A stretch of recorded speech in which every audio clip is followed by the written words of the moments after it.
Good morning to you all. I'd like to extend a warm welcome to our Vice Chancellor, Dean Faculty of Science, former Vice Chancellors, former Deans, Deans of other faculties, Council members, Conference Chair, General Chair, Keynote speakers, invited speakers, professors, senior lecturers, presenters, participants, students, and all the invitees to the VINGNANAM Research Conference 2024. Your presence here today highlights your commitment to research and innovation for sustainable and resilient future.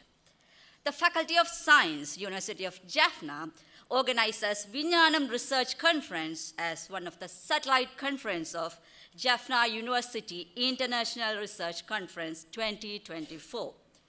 It aims to provide an open forum for national and international researchers from diverse disciplines to disseminate their research findings, share ideas, and experiences. Good morning again. And now we are about to commence our event by lighting the lamp of knowledge and wisdom. This is a symbolic moment that signifies the dispelling of darkness and igniting of thought and enlightenment. To perform this honored task, I would like to invite our Vice Chancellor, Professor S. Sri Satnaraja, and Dr. S. Shuthanandan, Senior Research Scientist, Pacific Northwest National Laboratory, and Research Professor, Aerospace and Mechanical Engineering Department at the University of Texas, USA. And also Dr. Sabesan Sidambaranathan, Founder and President at Pervas ID and Fellow at Cambridge University Curtin College, United Kingdom.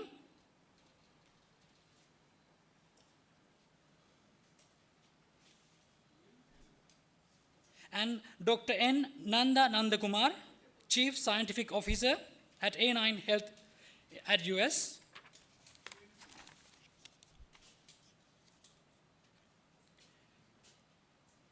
And also I would like to invite Dr. S. Sivanandan, Senior Scientist at Peter MacCallum Cancer Centre in Australia. Dr. T. Udyashankar, Senior Lecturer, Department of Computer Science and Engineering, University of Moratuwa.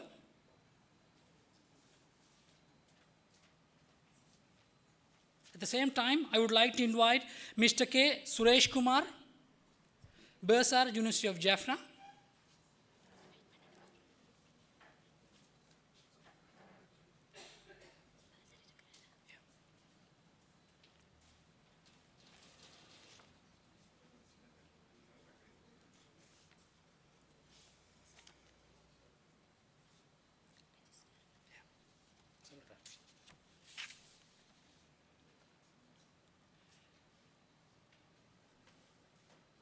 And now I would like to invite Mr. Kantiban, Registrar, University of Jaffna.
At the meantime, I would like to invite Professor N. Kankadaran, Dean Management Studies and Commerce, and also Professor R. Surendra Kumaran, Dean Medicine. Professor S. Raghuraman, Dean Arts.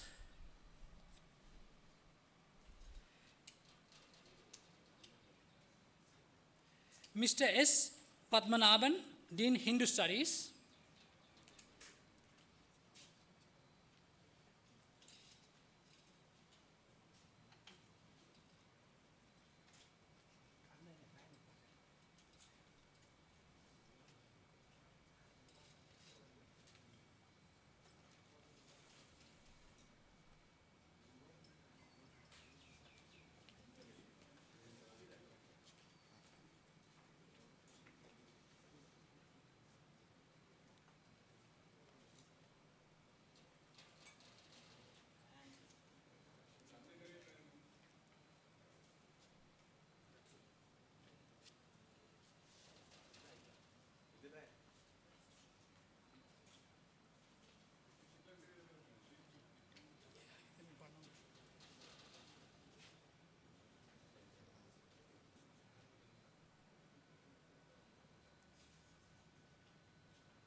At the same time, I would like to invite Mr. S. Sivaruban, Dean Sir Ponnambalam Ramanathan Faculty of Performing and Visual Arts, and Professor S. Bhagirathan, Dean Agriculture.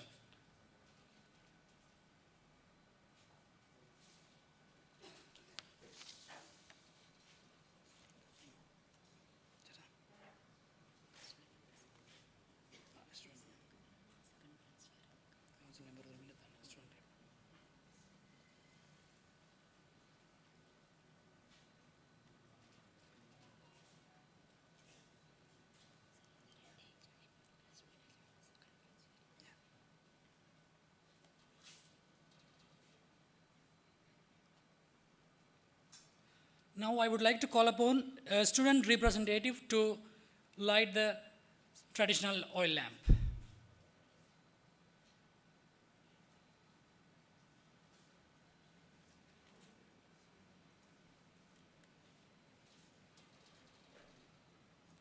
At the meantime, I would like to invite Conference Chair Professor S. N. Surendran to light the ceremonial oil lamp.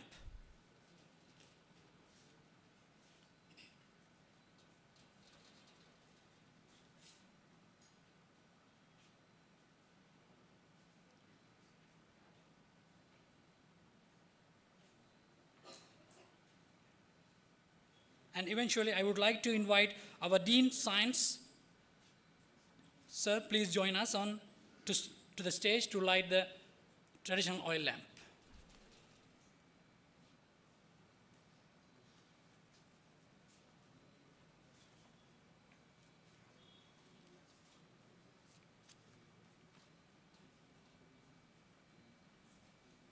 Thank you, sir. Thank you, all of you.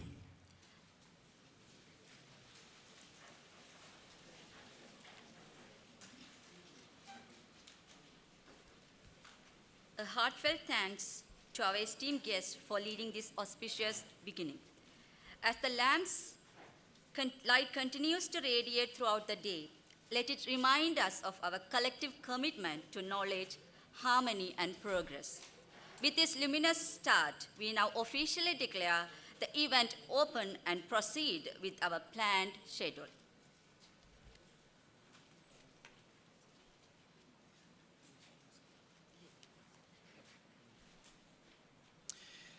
Now, I am honored to invite to the head table our esteemed Vice Chancellor, Professor S. Sri Satkunaraja, University of Jaffna, and also General Chair, Jaffna University International Research Conference 2024.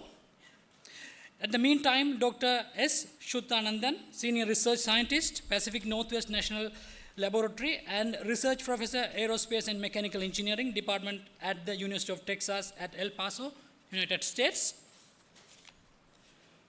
Also, Dr. Sabeshan Sidambaranathan, founder and president at Pervas ID and a fellow at Cambridge University Curtin College, United Kingdom. And our invited speakers, Dr. N. Nanda Nandakumar, Chief Scientist Officer at A9 Health USA. Also, Dr. S. Sivanandan, Senior Scientist at Peter MacCallum Cancer Centre in Australia. Dr. T. Udaya Shankar, Senior Lecturer, Department of Computer Science and Engineering, University of Moratuwa. Professor P. Ravirajan, Dean, Science, General Chair of the VINGNANAM Research Conference 2024. And Professor S. N. Surendran, Conference Chair of VINGNANAM Research Conference 2024. Now, to officially inaugurate our conference, I would like to invite a key person whose dedication and hard work have been instrumental in making the VINGNANAM Research Conference 2024 a reality. It is my pleasure to welcome the Secretary of the conference, Mrs. Sudarshini Satyaruban, to deliver the welcome address.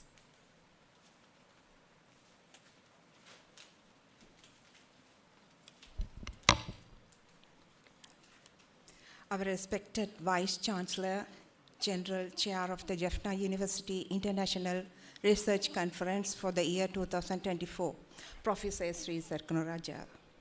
Esteemed guests, including Dean Medicine, Dean Arts, Dean Hindu Studies, Dean Agriculture, Dean Management Studies and Commerce, Dean Sir Pon Ramanathan, Faculty of Visual and Performing Arts, Bursar of the University, Registrar, University of Jaffna, Council members, sponsors, NOPAD Project and National Science Foundation, distinguished speakers, conference chairs, professors, senior lecturers, temporary lecturers, demonstrators, presenters, non-academic staff, and my dear students. Very good morning to you all. On behalf of the committee, it's my absolute pleasure to extend a warm welcome to the VRC 2024 conference. With great pleasure and immense pride, we gathered here today to embark on a journey of knowledge sharing, collaboration, and innovation. This conference serves as a platform for us to delve into realms of scientific research and technological advancement. And I am honored to see such a diverse and esteemed audience joining us today. As we commence this conference, I'm reminded of Albert Einstein's words. The important thing is not to stop questioning. Curiosity has its reason for existing.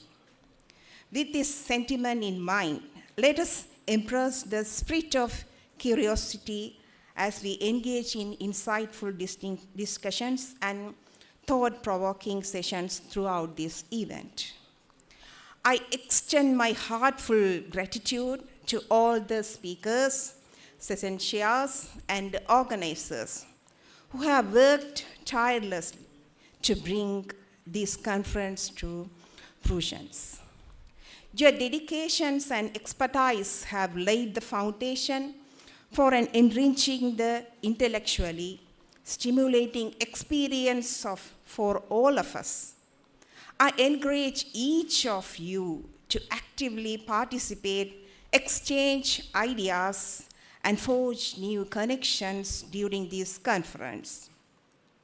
Ladies and gentlemen, once again, I welcome you all to the VRC conference. Thank you.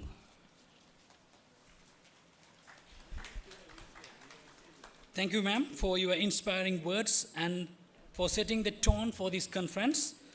Now, it's my honor to invite a truly remarkable individual who has been the backbone of this conference, working tirelessly to make it success. Please join me in warmly welcoming the conference chair, Professor S. N. Surendran, to the stage.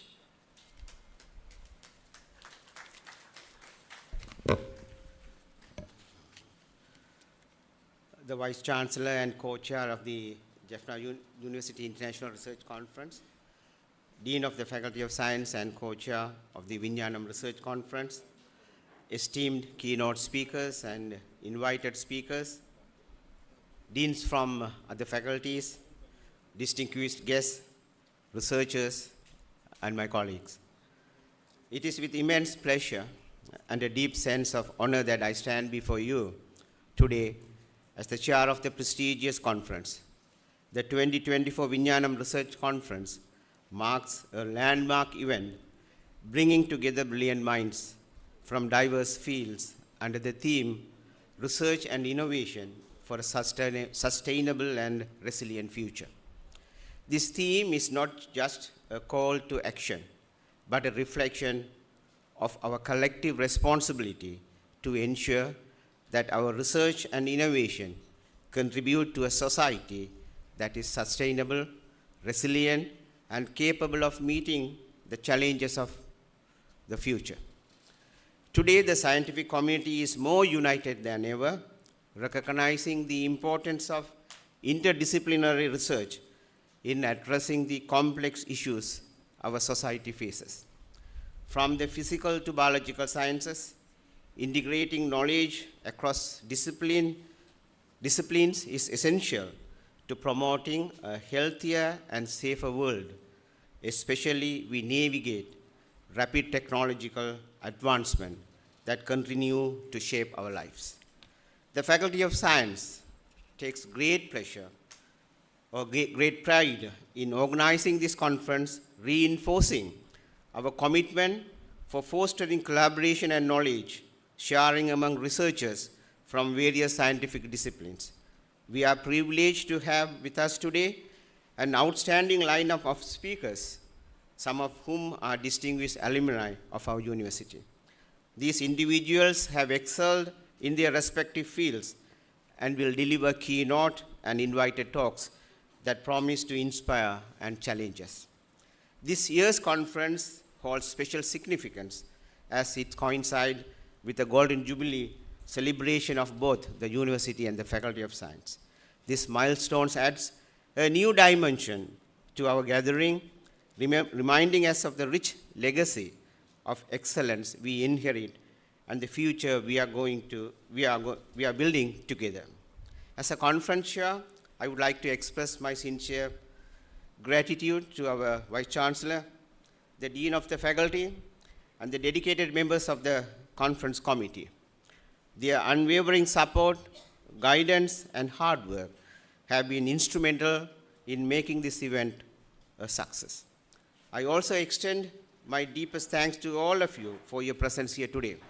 Your participation is a statement or testament to our commitment to advancing scientific knowledge and making a meaningful impact on our society. I am confident that the discussions and deliberations that will take place today will be both enlightening and enriching. Once again, thank you for being here, and I sincerely hope that you find today's proceedings both valuable and inspiring. Thank you.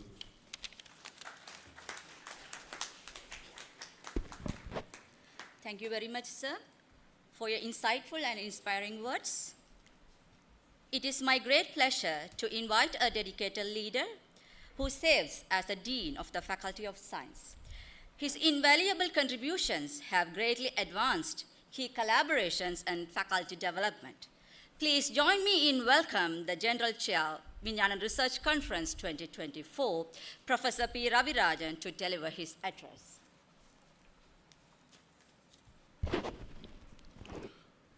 Our respected Vice Chancellor, Professor Sri Sakuraja, and also the co-chair of the USE 2024, our keynote speakers and also invited speakers, and conference chair, deans of the faculties, heads of the department, and my dear colleagues and students.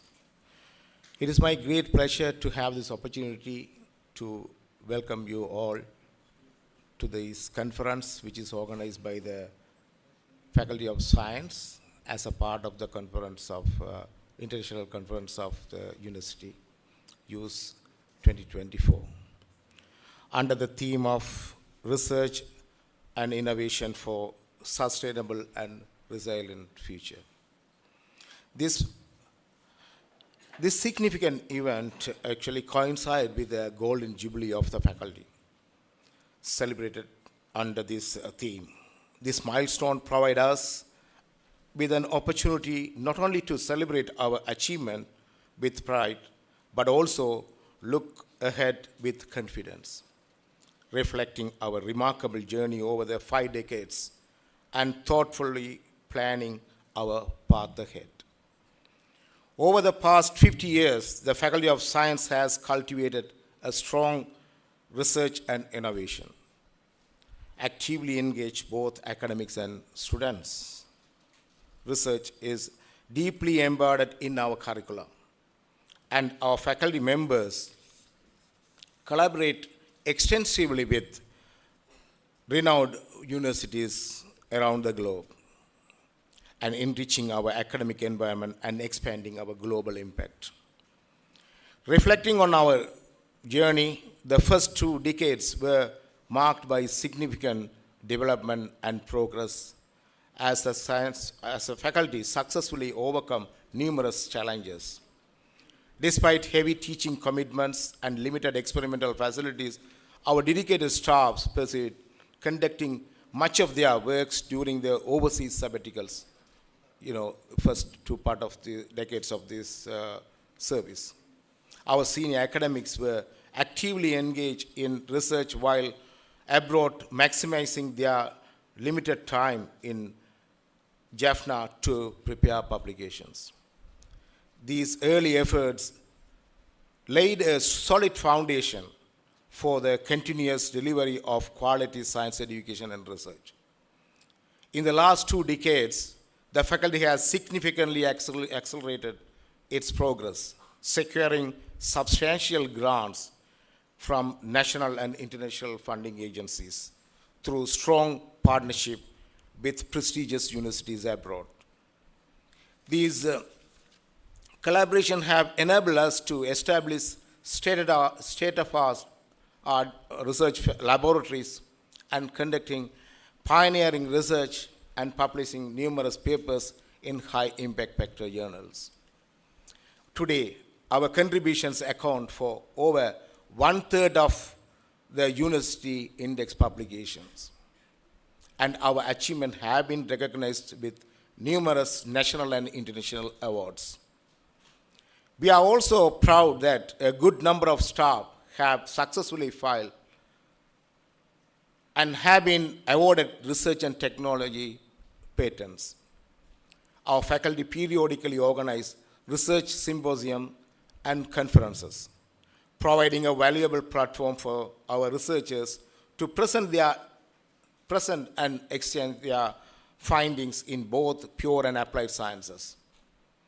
To commemorate the 50 years of contribution to the science education and research, so we have invited distinguished scientists from around the world, including our extreme alumni, to deliver keynote and invited speech.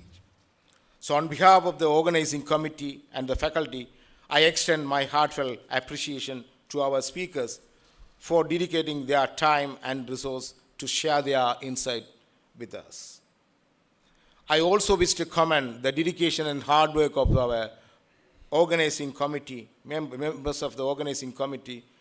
Those efforts have brought VRC 2024 to fruition, and despite their demanding commitments. I would also like to thank the VC Media Unit for providing live coverage of the inaugural session of this conference.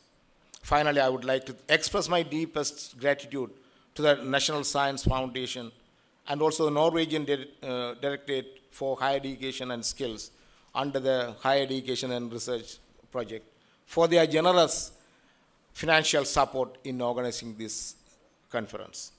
Thank you all for being here. I look forward to inspiring presentation and productive discussions that unfold during this conference. Thank you very much. Thank you, sir, for your valuable and timeless insights. Now, it's my great honor to welcome our Vice Chancellor, who has made remarkable contribution to the university and the faculty, particularly in advancing academic excellence, fostering research innovation, and enhancing student engagement. Please join me in welcoming the General Chair of JUICE 2024, Professor S. Sri Satguru Raja, to deliver his address. Sir.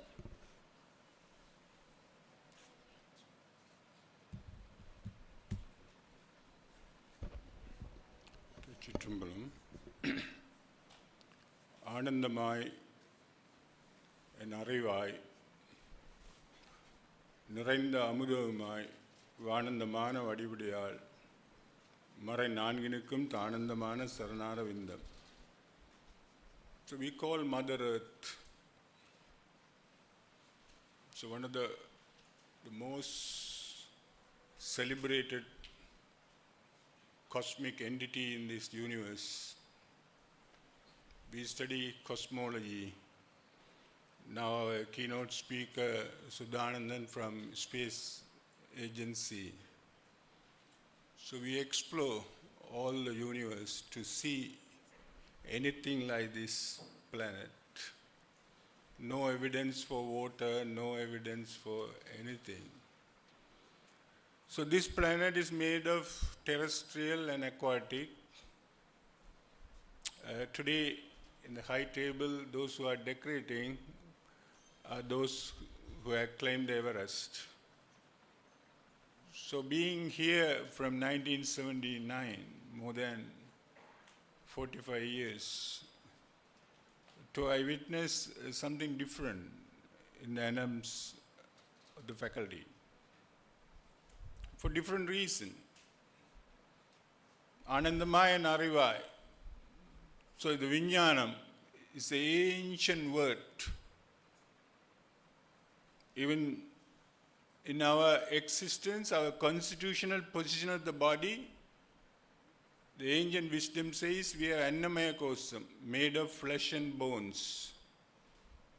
There is a Pranamaya Kosam, there is air circulating in our body. There are 72,000 sort of nerves are there, even yet to be found by our anatomy. Counting. They have some of the sub-level they have understood. Then we have Manomaya Kosam. We have a psychology department in the arts faculty, medical faculty, and all kind of AI working now, try to mimic what we have been doing. So Mano-mind. Yes, then Vingnanamaya Kosam. So we have analytical living entity. We are analytics. Now the big data business is analytics. So we have a Vingnanamaya Kosam. So the science faculty is engaged in that type of endeavors.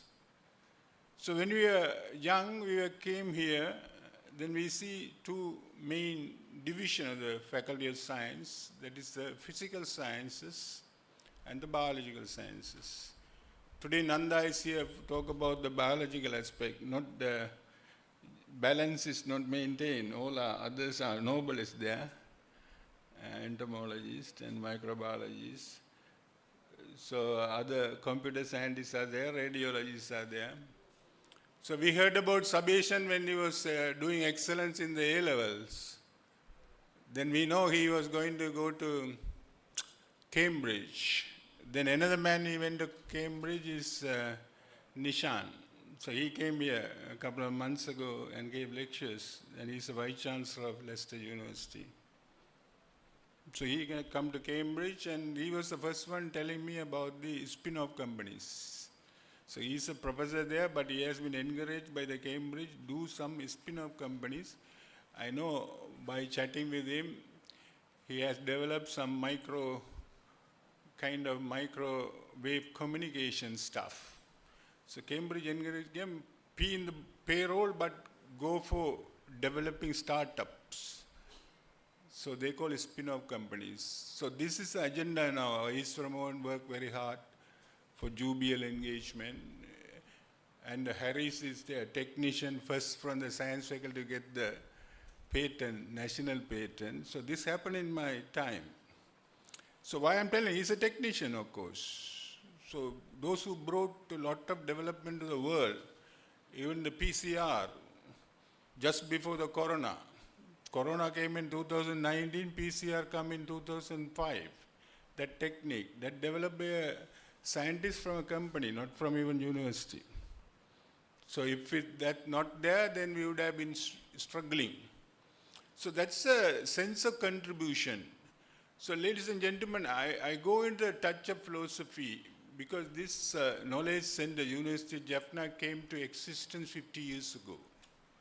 This is a blessing for this region. I know most of you have been missed so much of intellectual pursuance unless this university came to existence. So we are the human beings, we can be good at expressing gratitude, irrespective of the personalities. Of course, this credit goes to the personalities who have contributed. Irrespective of that, this came from public fund. Every month I disperse 330 million, even the salary alone. Bursar is here. Salary alone, not the recurrent expenditures, securities, manpower, internet, current. So the public putting in. So I am going to, in my twilight time, I am so happy because I see some people like our general chairs, both sides, the short people are there. Ravi Rajan and Noble and Vignaruban, Velayamurthy and Ramanan group and Isramohan group, Gajapadis and all these people, when they invited grant and developed laboratories. I know Dr. Vignaruban developed batteries and storage and transmission laboratory. I had the privilege of opening it, that's all. Then another man come from northern hemisphere. He was during the communal riots, he left the Moratuwa University and settled in Norway. He brought in millions, 400 million in 2 stages, Velayadabulla Dayalan. Then out of his contribution with the Professor Ravi Rajan, now we have to recognize our dean as a fellow of Academy of Science. He's the first one from the faculty. Please. I see follow of Academy of Science. Of course it will come. Others will follow it up. I think Nobel application is there. Vignaruban may do. So now it's happening. It's not happening earlier. So I always say the future generation is better than our generation. How the man from Tenmaraji coming, Sabeshan doing a spin-off company in the thing, Siddharthan coming from US Energy Department. Then he told me my batchmate Ravi invited him to Montana to do a PhD. While he was going to a PhD, he never witnessed a conference in this part of the world. In '83, we have a communal riots and all sort of scenarios happen. So wonders happen. Life bring opportunity as do our desire for it. So what is the human desire? My master always asks me, Sri, what is your desire? What is our desire? Eating, sleeping, mating, defending. So the storage laboratory, then our desire, we put the laboratory for nanotechnology, and then the chemistry we had around 40 million with the Vignaruban, they put another laboratory, then IoT laboratory with the Ramanan group, and then best of best laboratories in the entomology, molecular biology. This is happening. Now even the people came for quality assurance are wondering. They say best laboratory facilities in this part of the world. Who created this? Our forthcoming generations. The latest generation, they still have another 15 years to go. I know wonders going to happen. I know some, at least we witness and chair them. Even Jayasuriya, when he took up managership for cricket team, he said, no problem. Our players will do. Our players will do. Please, public, come and cheer them. Fill the stadium and clap for them. That's what we had to do. We had to recognize the research contribution, being a come. So my master used to ask me, what is a desire? So then we struggle, not eating, mating and all this. Desire to know. Who am I? It's a question from ancient time. Our medical professor is here. So community medicine is there. We want to know our problems. The big data business is now there. Information highway is open. So we have opened first time in the Asia a center for, we have to get it from the generated money. I tell Faculty of Arts, humanities, now STEM to STEAM they say. Humanities is important everywhere. Even Sriharan says, medical faculty bring humanities. Now the doctor's problem, you know, entire country. Somebody opened up. Somebody talking about it. So humanities, ethics. So humanities, I tell you, for him, intake is 500 internal. Yesterday, I checked the list for yesterday. He died in the Punagiri in the heart attack by bicycling from agriculture faculty to Jaffna. Professor Kandaya. His son was witnessing the proceeding. A Japanese scientist is delivering the lectures. 2 billion grant we are managing in the JICA. 4 Japanese are permanently there to induct us. So wonders are happening in all faculties. So in the Knowledge Center, we have a good track record of all the Jaffna people. Even Nanda says, as long as they come to US, with no time they catch. Because the background education is there. Then, you know, our desire to know is mainly without creating knowledge, nothing could be known. So this center creating knowledge, now we are embarking. Earlier we just wrote papers. Now the diversified level, people are engaging. Even the UBL setup, we are thinking about commercialization. So that kind of endeavor, spin-off scientist has come. Submission, I know he will deliver something on that respect. So research is something our innate desire. Everyone wants to discover, at least discover something. I know everyone comment in the social media, they discover something or they see something. Our laboratory, Vidyanandan library, is a storage of knowledge. Knowledge is a subtle thing. So the Lord Krishna says, little advancement of knowledge may save you from the greatest fear of your life. That is the corona vaccination microbiologists did. So greatest fear gone. Similarly, so many advancement. Today I am speaking live stream happening. I lived in Indiana Road in Edinburgh, where the James Clerk Maxwell born. Did he do his research with a research grant or multi-foreign country visit? He is the one unified all electrodynamics into one compartmentalized equations. And from there, the signal processing originated. The top nuclear reactor is providing the energy. The solar cell people in the border studies, I always listen to them. They say renewable energy. No, the real energy source is running out of the energy, half-time gone. So nuclear energy revolution came in the 60s with the Einstein E = mc squared. He drove everything from postulate. No single experiment Einstein did. From there, nuclear generation came. The fourth industrial revolution took place. But our nuclear reactor is a fusion reactor, yet to be found for the human beings. Human one, fission one. That is 4.5 billion years old. So one scientist said, Joseph Fourier transform is a very important thing in the engineering sector. Fourier transform. Joseph Fourier said, the nature is the fruitful source of discoveries. The research are done to discover, to know. So universities are created for that purpose. Every man here, from cleaning staff to technician to the lecturers to the students to everybody, at some stage, every stage you are contributing. The book, the earthworm contributing without having anybody notice, they actually condition the soil. Similarly, everyone here in the university contributing. So VCR is a concept of the juice. Juice only come, I finish it off. The coconut, you have a skull. the laminated part, that prevent anything coming from inside, outside, choking. I know a lot of now the polluted world, so the choking should be there. The choking should be prevented, laminated part. Then there's a floating part. We had to float. There are a lot of problems, economic crisis, that crisis, even Britain, they are economic, Europe, fight, all over the place.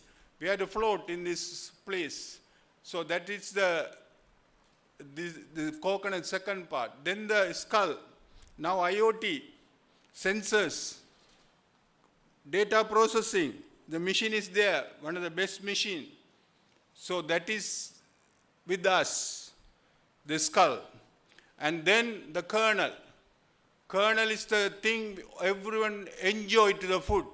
So all the science are done to support our existence, our physical existence, our intellectual existence, our social existence, our emotional existence, our universal existence. So science support, so conference pay the way. I finish it off. So the kernel, then the juice. Juice we created, I think we coined this word with the Ravi in the uncertain time. I know first juice done when the Futa was on striking, Angaran was doing the back and everything. Sometimes he think I forgot. No. This is a publicity chair. It was done even not even in the university, it's in the Tilco Hotel. The juice is the final thing. Surendra one day said, when the LTD was fighting, when they got injured, they find coconut juice that infused to the human being so that it's readily accepted. The human blood composition and the Tambali water compositions are same. Not to worry about the package. So the juice is a gift. Now, lot of things are happening. The grants are coming. Even last Senate, we had a grant for Surveys and Charles for getting ready with our Tamil language data set and such GPT environment to be incorporated with the linguistic department. So the cross-cutting discipline works are going on. Anyway, thank you very much, ladies and gentlemen. Time is more important. Thank you very much, ladies and gentlemen.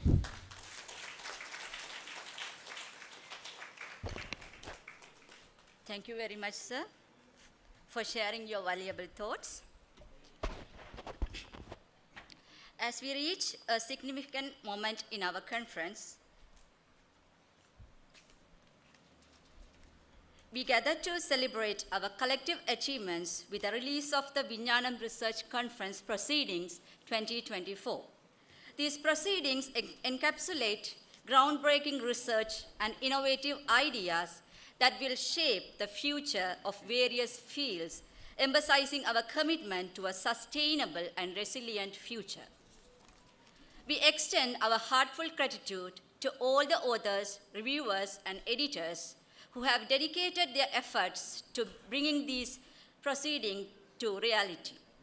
It is my honor to invite Dr. P.A. Amalraj, Chief Editor, VRC 2024, to come forward and officially launch the proceedings.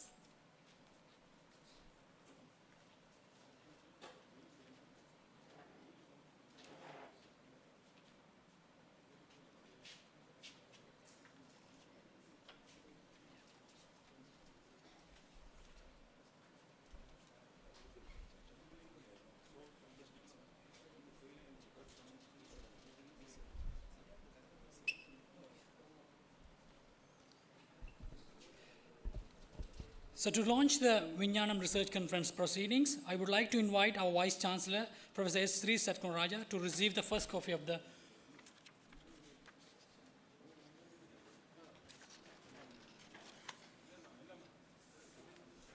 and also I would like to invite Dr. Sabesan Sidambaranathan and Dr. S. Shuthanandan, Dr. N. Nanda Nandakumar, Dr. S. Sivanandan, Dr. T. Udyashankar to receive the VINGNANAM Research Conference proceedings.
distinguished guests, the keynote speakers and invited speakers, dear colleagues and participants. Good morning to you all. It's a great pleasure for me to stand before you as the chief editor of this VINGNANAM Research Conference 2024. Today marks a significant milestone, not only because we are gathered here for this conference, but also it's coincide with our Golden Jubilee of both Faculty of Science and University of Jaffna. So over the past 50 years, our university has been a pillar of excellence in education and research. So that what we are seeing today, to culminate it over the period of time, that's the evidence we have seen today. As you can see from our invited speakers and keynote speakers, some of them are from our alumni, so they are doing really great in the research and also the innovators as well.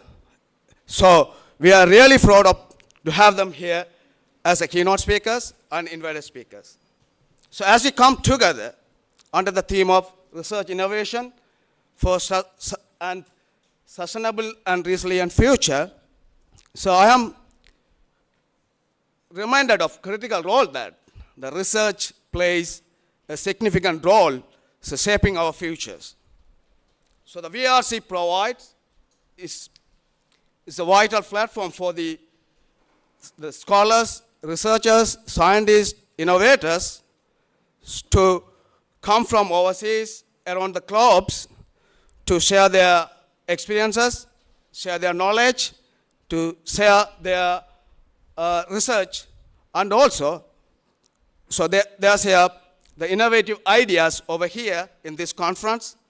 So this will contribute more sustainable and resilient world. So in the proceeding what we release here, so you will find a rich of collection of abstracts, so including 2 keynote addresses, 3 invited addresses. So we also have 37 abstracts, which has been rigorously reviewed, and also, so we selected after double-blind review process. So this is the process what we have done here. So this is the process we have done. It's evident that this is the research we are going to, the abstract the people are going to present it here is the evidence for the high impactful and also high quality research that we are represent here today. So I would like to take these opportunities to extend my deepest gratitude to all those who made this possible.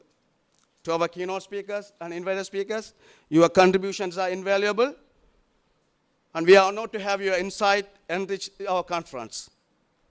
To all the authors submitted the abstract and who are going to present today, so thank you for sharing your work and also for your commitment to advance knowledge. Special thanks must go to the reviewers who dedicated their time and expertise to ensure that our proceedings reflect the highest academic standard. Your feedback and constructive critics were crucial in shaping our proceeding. So additionally, I would like to express my heartfelt appreciation to the organizing committee for their unwavering support. Finally, I want to acknowledge the National Science Foundation for their financial support, which has been instrumental in bringing this conference proceeding to the life. And to my fellow members of editorial committee. So your unwavering dedication and hard work have been truly inspiring. It has been a privilege to work alongside such a working committee. So I hope that this research summarized in this proceeding and the discussion fostered by this VRC conference will inspire further research, foster continued innovation, contributing to the sustainable and resilient future that we all aim to achieve. Thank you very much.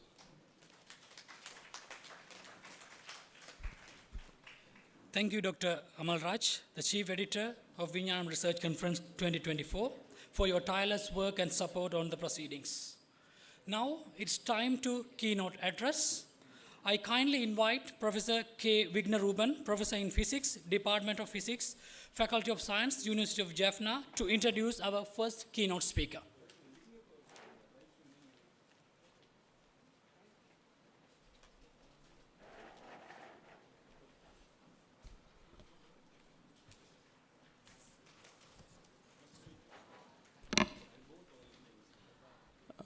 Good morning, all of you. To start with the keynote speeches, the first keynote speech will be delivered by Dr. Sutta Suthanandan. He is currently working as a senior research scientist, Pacific Northwest National Laboratory, simply known as PNNL, in the United States, and also a joint professor, the research professor at the Department of Aerospace and Mechanical Engineering, University of Texas at El Paso in the United States. And his title will be the Precision Imaging and Irradiation, Advances in Helium Ion Microscopy for Scientific Research. A few words about Dr. Suthanandan. He graduated from our Department of Physics in 1985 with a first class honors. And then worked here for a couple of years as a permanent lecturer in the Department of Physics. And then he moved to United States for his higher studies. And also he resigned the position here in the Department of Physics. And he did the MSc and PhD at the Montana State University in the United States. And then currently working in the National Lab, PNNL. It is one of the national labs administered by the US Department of Energy. And his current work mainly focuses on materials for batteries, energy storage, and also he's working novel materials for nuclear applications, high resolution imaging of nanomaterials, environmental monitoring, atmospheric aerosol analysis, ion beam material synthesis and modification, and ion exchange mechanisms in waste storage systems. And Dr. Suthanandan published more than 300 peer-reviewed index journal papers, and I am proud to say he is one of the highly cited alumni from the Faculty of Science during the past 50 years. His publications are cited more than 11,500 times. That's the highest publication, the highest citations among the alumni of the Faculty of Science. And he received numerous international awards, including Outstanding Mentor Award from the US Department of Energy's Office of Science, and the PNNL, the Pacific Northwest National Laboratory, Director's Award for Outstanding Contributions to Science and Engineering Education, and also several other national awards. And he contributed to more than 250 technical talks in international conferences, and more than 35 invited presentations in the fields of material synthesis, modification, and characterization. He has recently named as a fellow of the American Vacuum Society, simply known as AVS, and it is a high recognition in this field, and you can simply understand in the PNNL, there are only 5 AVS fellows. It is the national lab, one of the national lab in the US. There are only 5 AVS fellows at the PNNL. Without further ado, I call upon Dr. Suthanandan to deliver his keynote speech. Over to you, sir.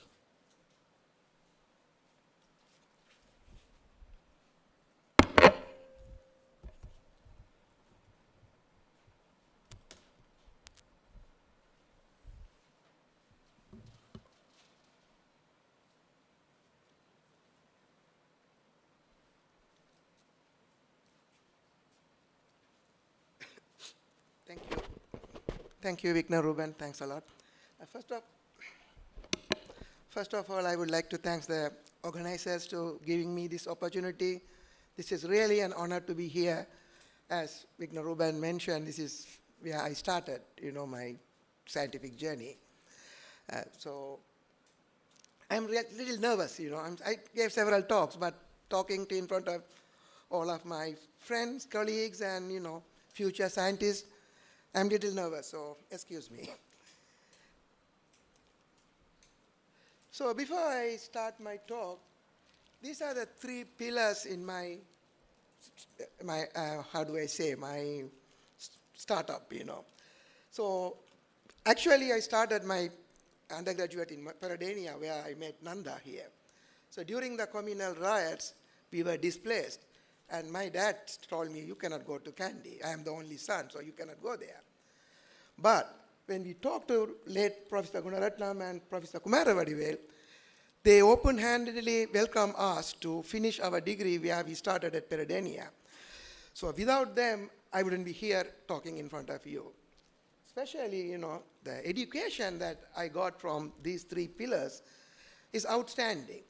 So when I went to US, it is very easy for me and all the people that went from here, whether it's a physics department or chemistry or biology, you name it, all of them did very well in their, coursework or the preliminary exam or comprehensive exam.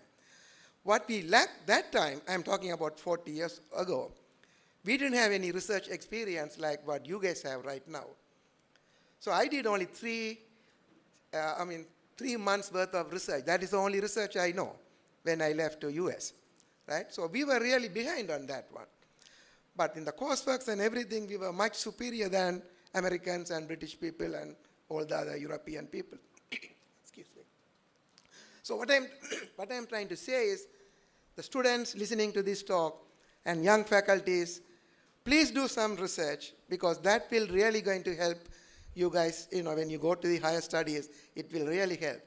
So even 1 year of research, I visited yesterday Professor Vigna Ruben's lab and Professor Ravi Rajan's lab. It was very nice labs, So we didn't have that opportunity. So you guys should take that one and please, do some research so it's a good benefit for you guys. Okay. So first I will just show you guys where I am from. I am actually from Sri Lanka, Jaffna, but right now I am living in US. And in US there is several states, right? And then I am from the western state called Washington.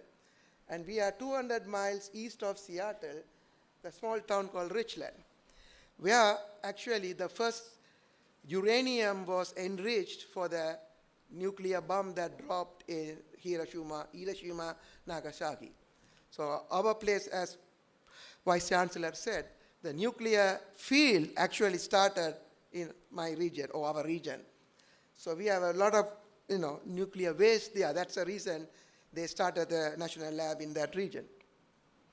So this is the picture of the national lab. So we are part of the Department of Energy National Lab System. So US government funded 12 national labs, each one,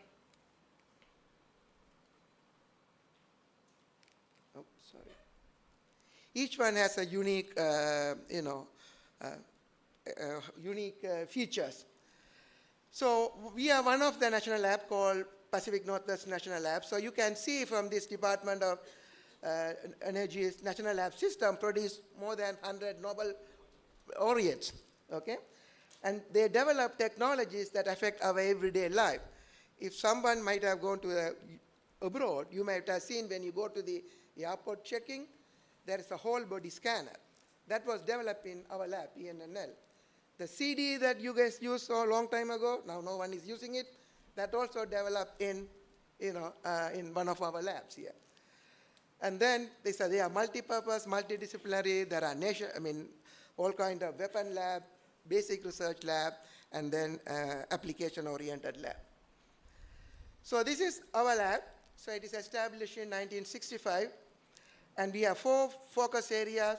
One is basically energy, reliance, and sustainability, like a grid storage, batteries for the materials for new batteries and things like that. And then environmental science and technology, and that is the division I am in. And then national security, that is very important. After the 9/11, US government is pouring a lot of money into that one. And then, of course, the fundamental research. And we have more than 6,000 scientists, and these are the key facilities. The very first one, Environmental Molecular Science Laboratory, is the one that I am working on it. Okay, so now I'm going to ask a quiz for you guys. How many of people you know about SEM, scanning electron microscope? Can you please raise your hand if you know? Only very few. So that is a microscope is currently used in any field. You take any field, materials, biology, environmental science, nuclear science, everything. Because as the phrase called, a picture is worth 1,000 words, right? So one picture can give you a good description of what is going on. So everyone wants to put one image of something in their publication, okay? So the SEM is very well known for last 30, 40 years. So why we had to develop this new microscope that I'm going to talk to you guys to overcome some of the difficulties that SEM has, okay? So especially when you do the SEM for the biological materials or low Z materials like polymer, semiconductors or biological or medical application, they consist of low Z elements like carbon, nitrogen, oxygen. So when the electron beam hits the sample surface, it will damage it. So you cannot image very nicely because you will lose resolution. So what is the resolution? It's the minimum distance or minimum feature that you can see it from this microscope, right?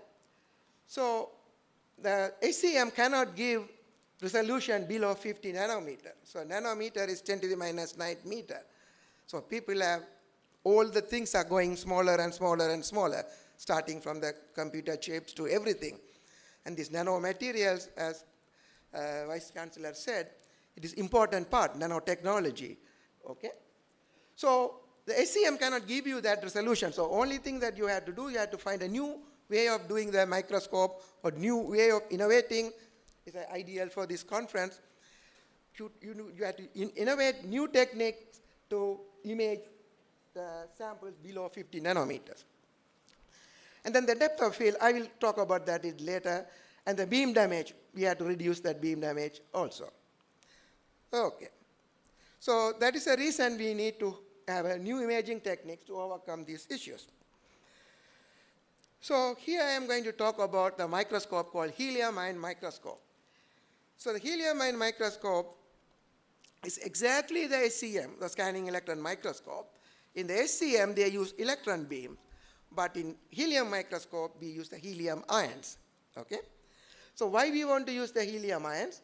If you studied physics, you will know that the diffraction limit, it's limited by the spot size, right?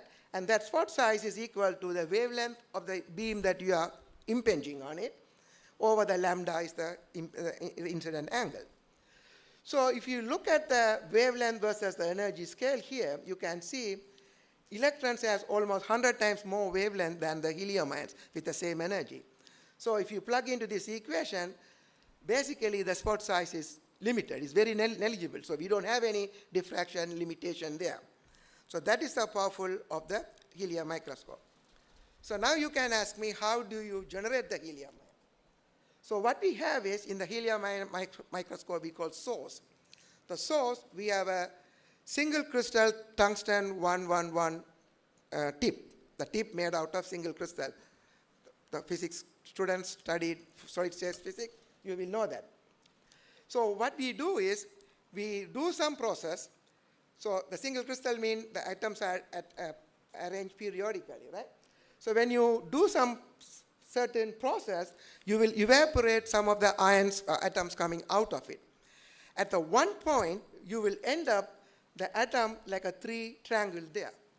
So imagine, those are 3 real atoms sitting there at the top of the tip.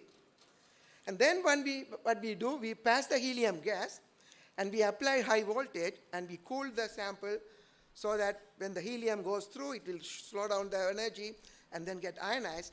and then you put some other attracting voltage to attract the helium ion. So basically my beam is formed by one atom. So imagine. So what is the diameter of the atom? 0.25 nanometer. So that is my beam spot. So no microscope can give you that much of a beam spot. So that is the advantage of the helium microscope. So here is the image of the helium microscope. So the top part, the cylinder thing, that is the source part, and the middle part is the detector to measure the electrons coming from the sample. I will explain that later. So basically you have three beams coming through it. Then there is an aperture. So what we do, we rotate the sample, rotate the source to align one of the beam to pass through the aperture. So we get the real small beam. Okay? And then you have some focusing and deflection, and then it will hit the sample. So the cost of this instrument is more than 2 million. It's only 50 instruments are available because it is very expensive, very difficult to maintain, so the universities cannot sustain that. Only national labs and industries have this. Only one university has Caltech. They have a lot of money, they have it. But if you compare to the SEM, there are 50,000 SEMs are there, so you can see. Because SEM is easy to do, but the helium microscope is a little difficult to use. Okay? Okay. So the helium microscope, there are 4 imaging modes, so I will go through one. So the red beam is the helium beam.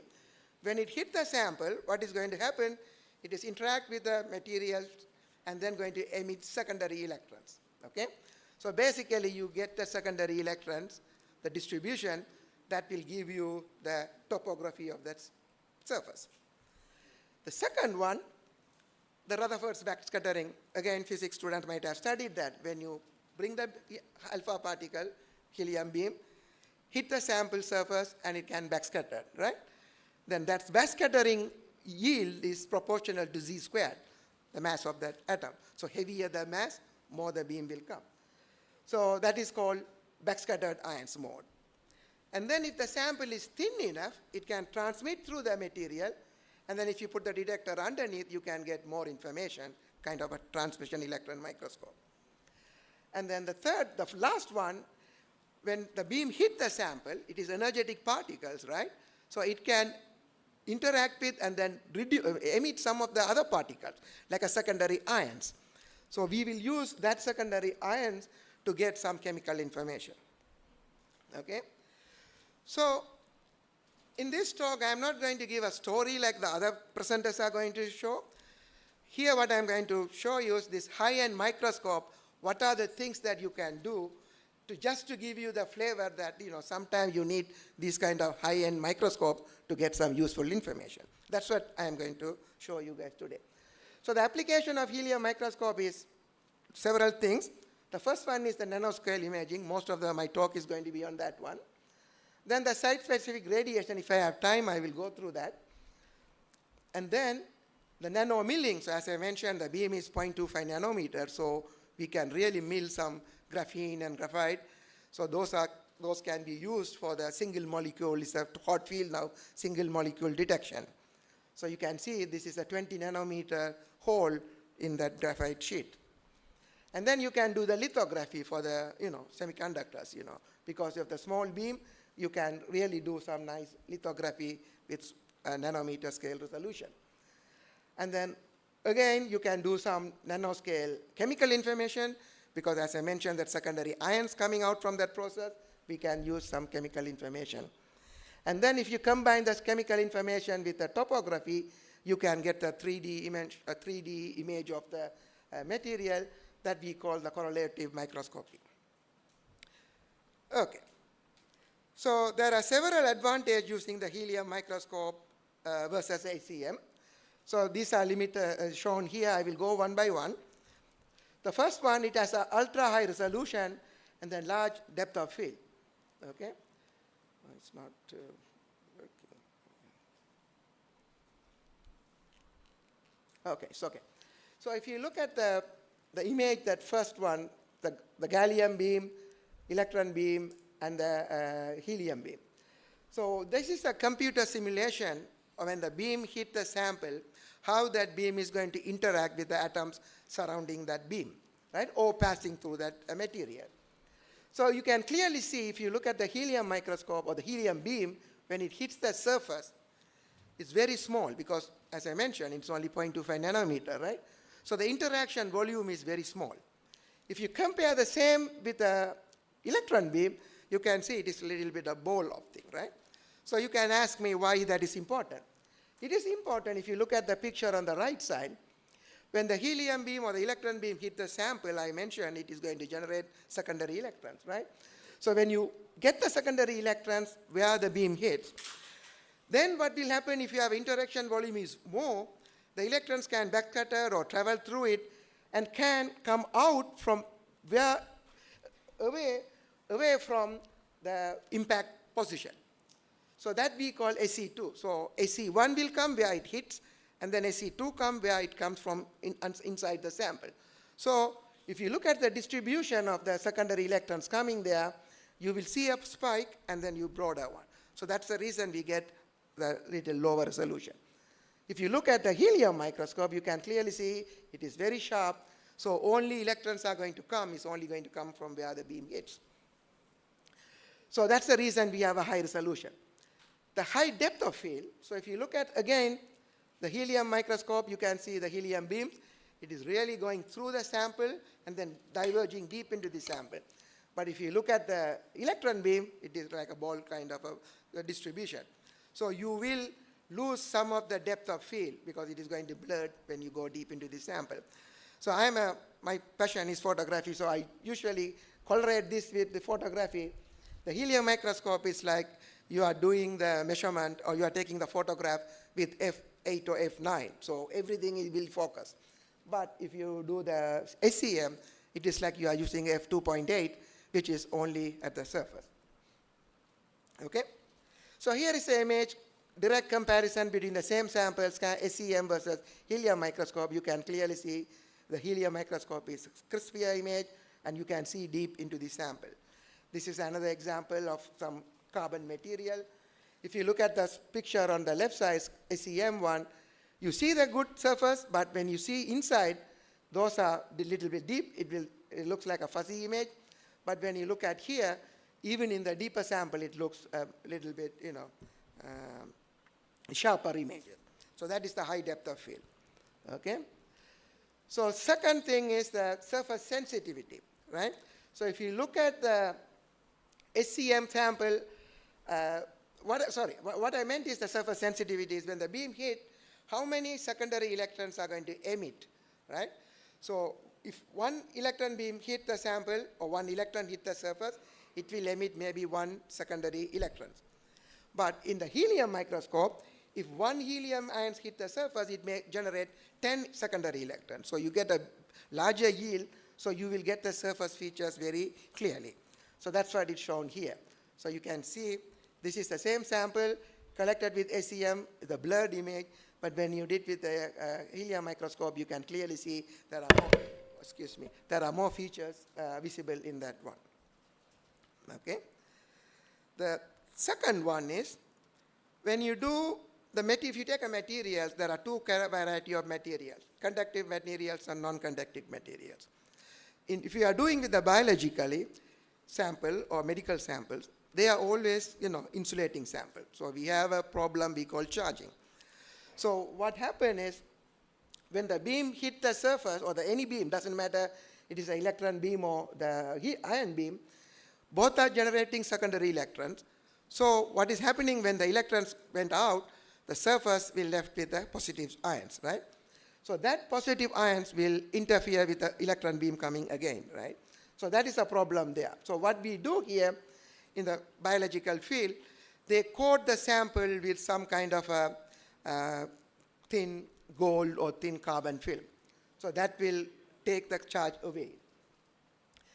So doing that, sometime what happens, you will lose some of the resolution. I will show you some images. So what we do in the helium microscope, because since we are bringing the helium ions, positive ions, what we can do, when the helium beam hit, then we can bring another electron beam with a lower energy to spray on the surface, and that electron beam will charge neutralize the positive charge buildup, so we can do the imaging without any coating. So I will show you an image also. example later on. So here is the coated sample, some of the bacteria. So this is the coated sample collected with a helium microscope, and this is the one without the coating. So you can clearly see the coating damage the surface structure. So the spikes that we are seeing, it is not visible in the coated sample. So definitely the coating is doing something, so we want to avoid that. So here is another example. So this is the one single cell organism called Ferrominifera. You can find this in the ocean beds. So these minerals contain a lot of information that people or scientists can use to study the carbon dating kind of a atmospheric timeline. So what they want to do is they want to study how the spikes of this feature, the creature, is evolving if you involve with some kind of interaction with the minerals or proteins. Right? So when they brought to us, so we put it in the microscope, we couldn't see anything, it's just black there. But when I put the beam, the electron beam, then you can see I can clearly image the sample without any problem. So now what I can do, I can go deep into this, I can zoom it in, get high resolution, and you can see they have a lot of different structures, and you can different facets, and they are interested in these facets, what kind of facet surface we are getting, what is their dimension. You can see the dimension is like 500 nanometers. So they are very, very small things. So this is one of the examples. The third example, or the third the advantage of helium microscope is the beam damage. So again, I told you in the beginning, if you have a low Z materials, when you put the electron beam, it is going to get damage the sample. So in this one is one polymer film deposited on a silicon substrate. When you did with the SEM scanning electron microscope, you didn't see any, you cannot find any images. But when you do the helium microscope, you can see it, because the damage happening is the two different depth scale. For the electron beam, the damage happened at the surface, and the helium beam, the damage happened deep into the sample. So the surface have a minimum damage. So that's the reason we were able to get good images. Okay, so now I am going to go through a little bit of examples to give you the powerfulness of this microscope. So the first one, study of the nanoparticle toxicity. I think most of the biological people know the nanoparticles have been used for drug delivery, so many things. But the scientist doesn't know what that nanoparticle is doing to the other cells and walls and things like that. So in this particular example, they expose some of the nanoparticle into rodent, and they want to study where this nanoparticle end up in the rodent kidney, right? So here is the kidney of the rodent exposed to nanoparticle. It's a high resolution image. Then we zoom it in, you see some of the nice features there. And then if you look at the image, center of the image, there is a small dot there, right? So if I zoom it in even further, you can see there is a small particle sitting there. The dimension is only 50 nanometer. It's very, very small. But the interesting thing is that pores that we are seeing it on the surface of the kidney. So this is the first time they were able to see this kind of a porosity, because the porosities are even smaller than 50 nanometers. Some of them are like 5 to 10 nanometers. So no way they can image these kind of things with a scanning electron microscope. So they were really excited to see this image, and then they try to understand what is this and then things like that. So another example, this is in our lab. So what happened here is, so they injected zinc oxide nanoparticle into the lungs, injected to the mouse, and then they want to study where these particles end up in lungs. So they gave the samples to us. First they gave it to the SEM people. They did the measurement. They couldn't find anything. Can you find any nanoparticle here? Nothing. So they brought it to us. We did the measurement. We couldn't find anything here, right? So we were wondering, so what happened here, right? They injected it, the particle should be there, but we are not seeing it. So what we did, remember I told you in my first few slides, I can use two different modes, the secondary electron mode, or I can use the backscattering mode. So the backscattering mode means it can go deeper because the helium ions can go deeper, and then it can backscatter from, if you have a larger particle, it can backscatter, right? Because zinc is a heavier mass, so it can backscatter more, right? So we thought, okay, let's do with a backscattering image. And then when we do the backscattering image, you can see all the particles are there. So basically what this tells us is that when they put it, it is not on the surface of the cell, they are really deep into the one. So they penetrated deep into the cell. And then here you can go, and then same thing in a higher magnification, you can see these are like 5-10 nanometer size of the nanoparticle. So the next example is the bacteria-cell interaction. So in this one, they want to study, the scientists want to study how these Pseudomonas bacteria and the epithelial cell interact to each other. So the motivation here is they want to understand what is the invasion process of these bacteria, how they are interacting between them and between the cells, right? So here is the image, the larger image. Again, look at the scale bar. It's 50 nanometers, so they are very, very, very small. And then you can see there are some like a small spider web kind of a thing that connecting bacteria to bacteria. That's the way they were communicating to each other. So if you look at the high resolution images, it's 200 nanometer. You can see it is this bacteria is attaching to that epithelial cell wall. And then even if you go to the even higher magnification, you can see the size of that small fiber is 12 nanometer. It's very, very, very tiny. So they were excited, and they were doing all kind of other measurements. So what I'm trying to say here is the helium microscope cannot give you the whole picture, but it can help you to understand some certain problems. Okay? So this is similar. I will skip that one. So this one is very interesting. This is one of my best work I did in my lab, my career. So what they did here is, as Chancellor said, we went to space actually. So what they did is, there is an asteroid was passing through by Earth. So scientists want to study all kind of things. What is the mineralogy of the asteroid, topography, structure, what kind of space weathering. Weathering means what kind of damage it happened, because this asteroid is traveling almost 4.6 billion years through the space, right? So some of the scientists, Japan scientists, smart enough to send a satellite to land on the asteroid, pick up that sample, and then brought it to Earth. And then they want to study all kind of these things that I mentioned here, right? Then you can see the timeline. It started 2023, and it ended up in 2010. So it's a long process. So the science article, one of the best journal, dedicated the whole volume for this work, because it is that unique work, okay? So here is the picture of that satellite land. Is not real. The satellite picture is real, but the other one is like a computer animation. Landed on the asteroid surface and then brought it back. So they brought the sample. Again, I told you these are oxide sample or minerals, right? So they are insulating. But these are very precise sample. They don't want to put any coating. If you put the coating, then we cannot do anything else with that one, because only thing you will have is the coating carbon or gold. So they were thinking, okay, where can we image this asteroid particle without disturbing the surface? So they came to us. We said, no problem, we will do it. As I mentioned, we put the electron beam, charge neutralize it, and then image it, right? And here is the image of the whole big block of one of the small particle collected from that asteroid. So it is, you can see it is around like 50 micron of size.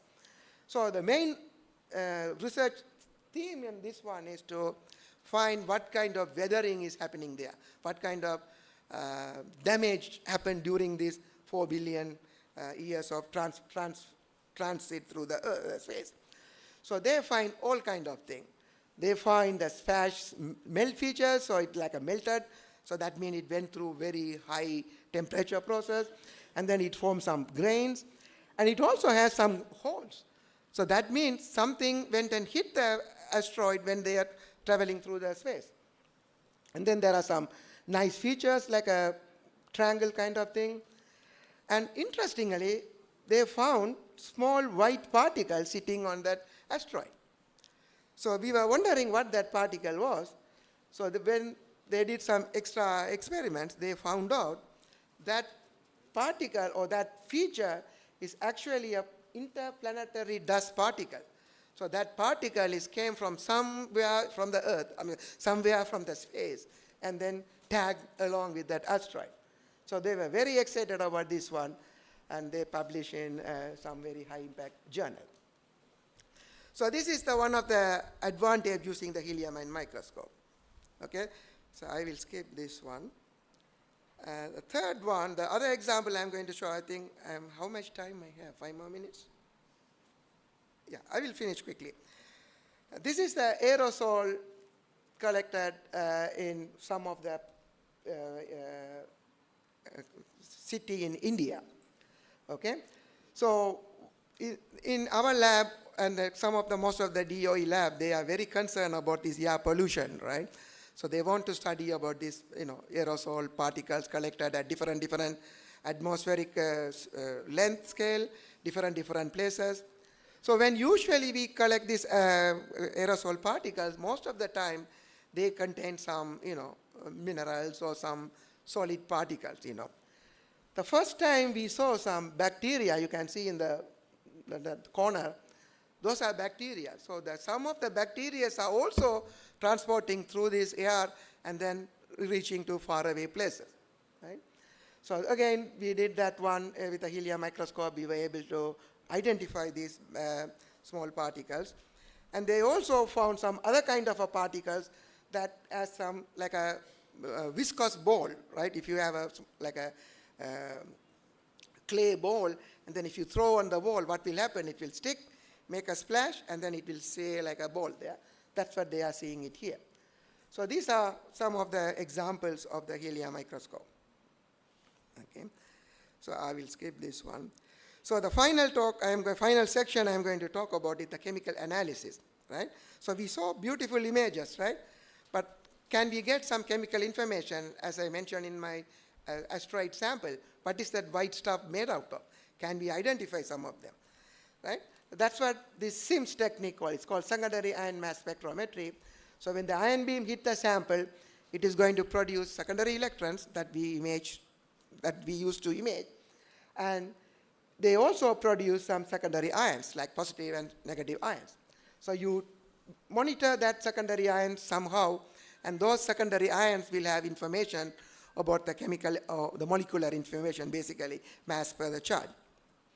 Okay, so here is I will skip this one.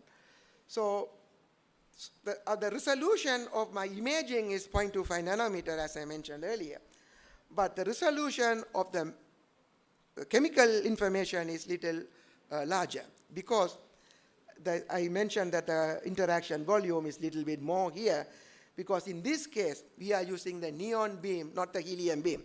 So we are using the helium beam to image it, and then we are using the neon beam to emit this particle, because we need a little heavier ions to generate enough secondary ions to come out of it. So that's what we use the secondary, the neon beam. Doing that one, we have a little bit larger interaction volume.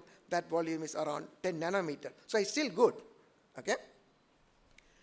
So here is the things, the helium microscope, the beam hit the sample, and then we have a special holder that comes into the microscope, and then we collect the secondary ions coming from that sample, and then we put it into the mass spectrometer, and then when you put it in the mass spectrometer, these are some of the images. You will get some mass spectrum like this, and then you identify one of this particular peak, and then you monitor that one, okay?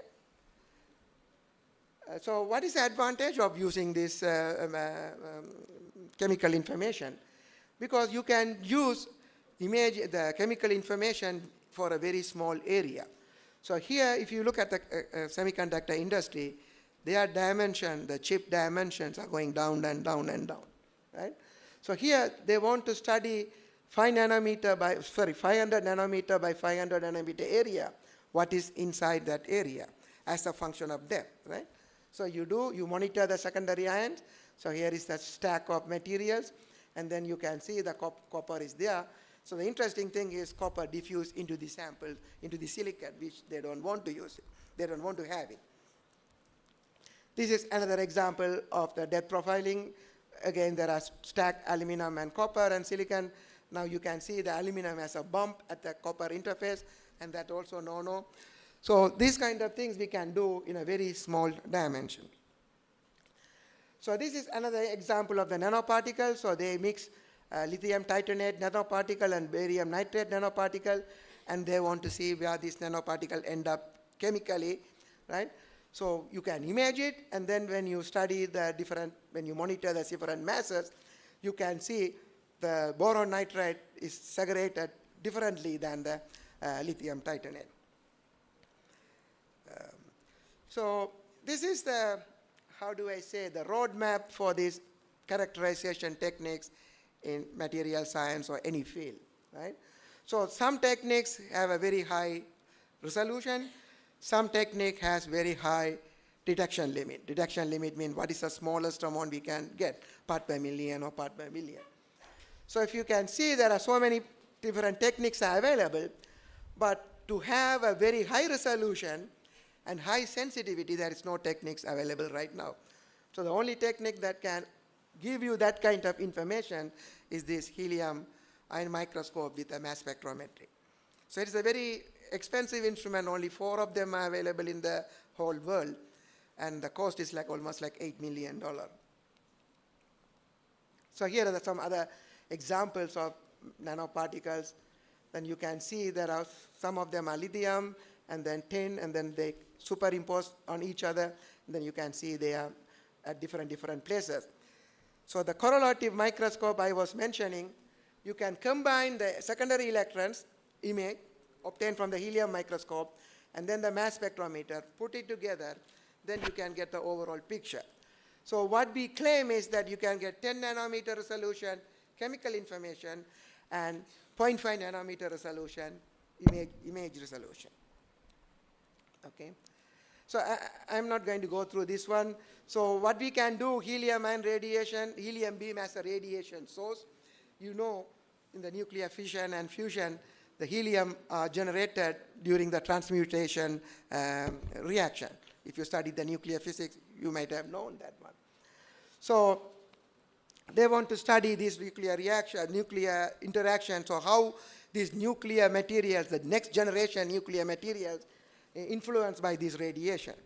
So they cannot put it into the reactor and then study the material. So they want to accelerate that process. So to do that, what they do, they use accelerators and the helium ion microscope to mimic that radiation effect. Okay? So traditionally what they are doing is they are doing the helium radiation using the MEV accelerator or implanters. So their beam size is like a 1 millimeter. So if you studied material science, you will know if you take a metal, right, mainly the nuclear industries are interested in stainless steel, I mean engineered stainless steel, put it that way. So they have so many different features, like grain boundaries, like normal boundaries, like particles, so many different features are there. So when you do the actual radiation, what is going to happen? It is going to average everything, right? So we thought, okay, how can we decouple this, right? Because only thing here in this place, if the beam is very small, I can go and put the beam into the one oxide particle and study what is happening surrounding area. Similarly, I can put it in the triple boundary or grain boundaries, and then I can study. So we have started to doing this recently, and we have some results. Here is the one nickel coating, then we implanted. You can see it is like a 500 nanometer. It's a very small area. So we implanted that one, and then did some post-annealing studies using different conditions. So if you take the nickel and expose to CO2, you didn't see that much. It just oxidized. But if you do the same experiment with the radiated nickel, you can see the radiation caused some damage along the grain boundaries, and then the oxygen diffused through the grain boundaries and went deep into the sample. But if you do the same thing with the CO2 and H2 exposure, basically it formed the carbon. So I don't want to go deep into that one, but what I'm trying to say here is it is a very unique capability that we can pinpoint and then radiate the sample at a particular spot. So at the end, so the helium microscope can provide high resolution, high depth of field, high contrast images, basically for uncoated biological and environmental sample, and it can also give some chemical information. So it is a very powerful microscope. Unfortunately, not many people have this, but I just want to show you what the innovation can do to get more information. And with that, I will thank you. Again, thanks for Professor Ravirajan to give me this opportunity. And if you have any questions, please feel free to ask me.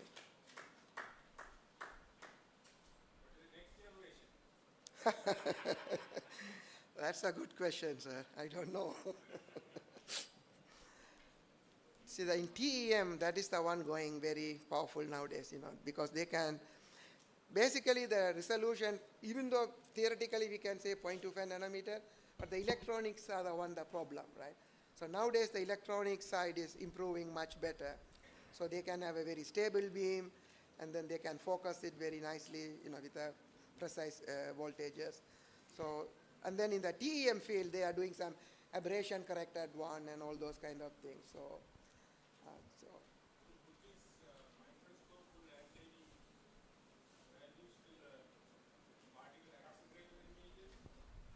no, it will helpful for the radiation studies, but not the particle X-ray. Because yeah. So we are doing a lot of work on that one. Thank you, Sudhana. We are very proud of you. We are doing a lot of work on that You are one. baby, and now we have come up like this. That's what I told you. You have all climbed Everest. One of the top Microsoft No, sir, we trainers. didn't climb Everest. We have a long way to go. Sudha, Yes, one small question. people, yes. We use helium ions for treating cancers. So how far it can penetrate, into the cell? So this one, the helium microscope, my energy is 40 keV, so it cannot Right, it can't penetrate be- deep. So it is in the surface region, right? So if It's you more have- useful for the skin Yes, cancer. right, yeah. But our interest is not in the radiation in cancer. We are interested in the radiation material. Yeah, sure. So we are doing the material research, right? So how the new materials can withstand the radiation, Yeah, sure. and then decouple the other features. That's our main aim. Thanks. Yeah. But there are some accelerators that can, that it Yeah, can yeah. go deeper and then damage. Sure. it, Yeah.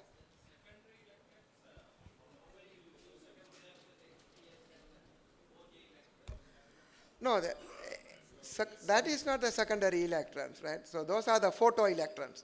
So they are coming directly from the orbitals, right? The XPS, it is directly coming from the orbital, right? When you fit the X-rays, it goes inside and then kick the electron out.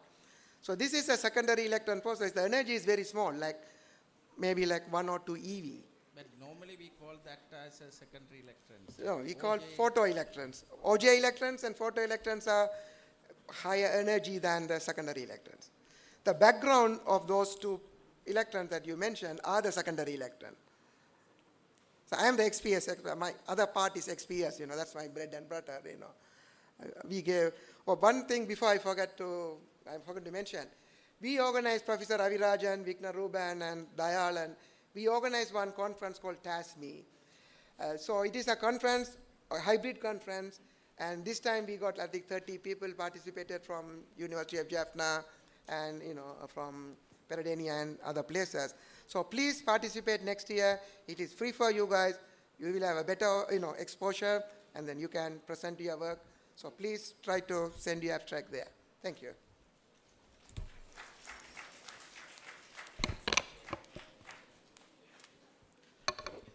If you have any other questions, you can discuss with him during the lunch hour. Thank you very much, Dr. Suthanandan, for giving a very nice talk, and also traveling from Washington to Jaffna is more than 35 hours of air travel. And thank you very much. And to appreciate his talk, we are going to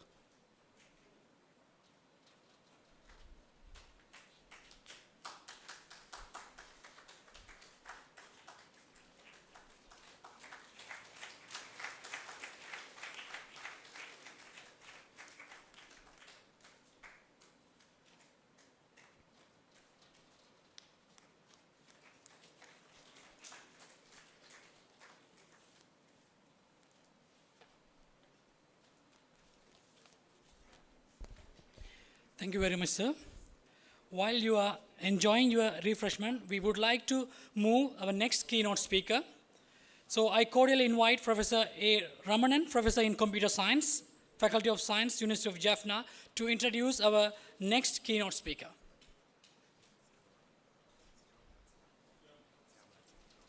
I'm sorry, Professor A. Shyamalan will introduce our second keynote speaker. So, good morning to everyone. Let's move to the second keynote speech. It's my great pleasure to introduce Dr. Sabesan Sidambaranathan. Dr. Sabesan is a multi-award winning entrepreneur with over 15 years of experience in the IoT space. As the founder and the president of his Cambridge University spin-out company, Pervas ID, he pioneered the world's most accurate passive RFID technology. His innovative work has led to the creation of world's leading large range of products that are transforming industries, generating significant exports, and even saving lives. Dr. Sabesan's contributions have had both national and international impact. He is renowned for bridging the gap between the academia and business, combining intellectual excellence with his entrepreneurial skills to bring groundbreaking ideas to commercial reality.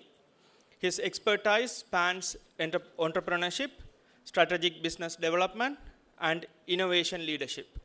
Among his many accolades, Dr. Sabesan was honored as an Officer of the Order of the British Empire in the King's 2024 New Year Honours. He received the Royal Academy of Engineers Silver Medal in 2021 for his outstanding contribution to UK engineering and was awarded the Queen's Award for Enterprise Innovation in 2021. So today, Dr. Sabesan will deliver his keynote address titled Passive IoT Powered by AI. So please join me welcoming Dr. Sabesan. Dr. Sabesan, the stage is over to you. Thank you.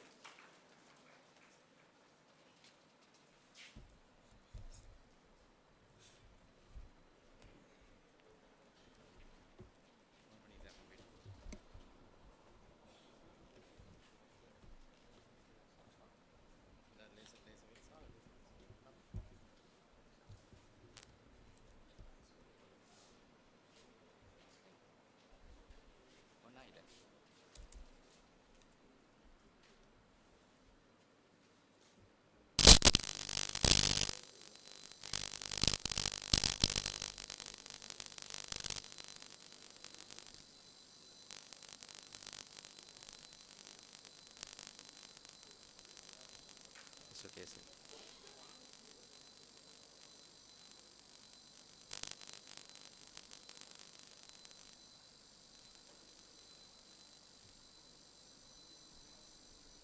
Okay.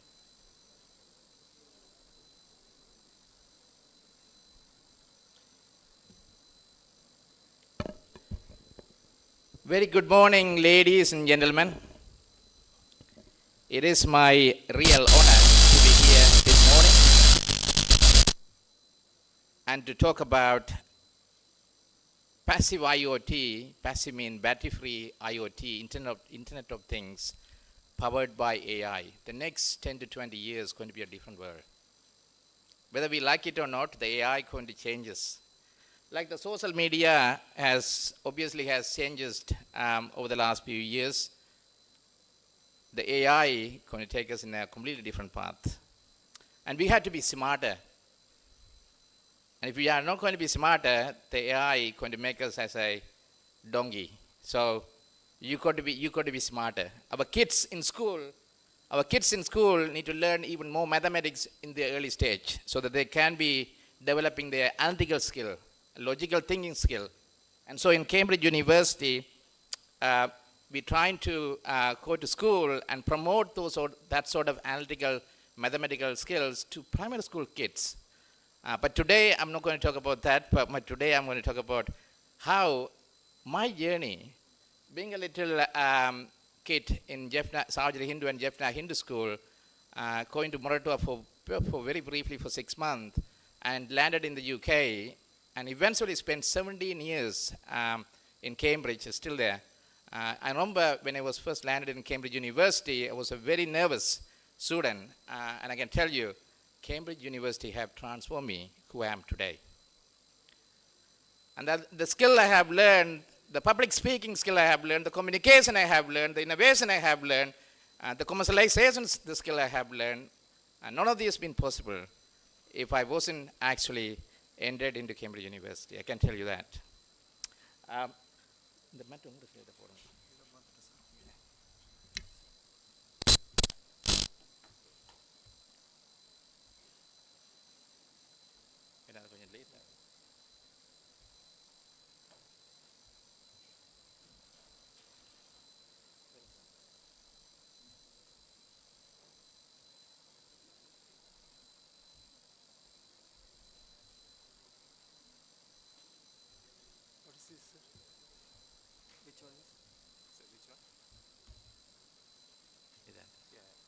Thank you. Normally, thank you.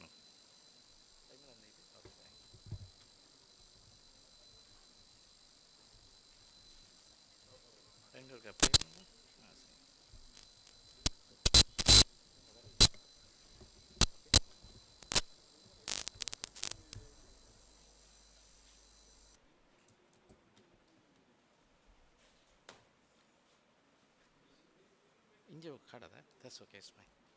It's fine. Okay, perfect.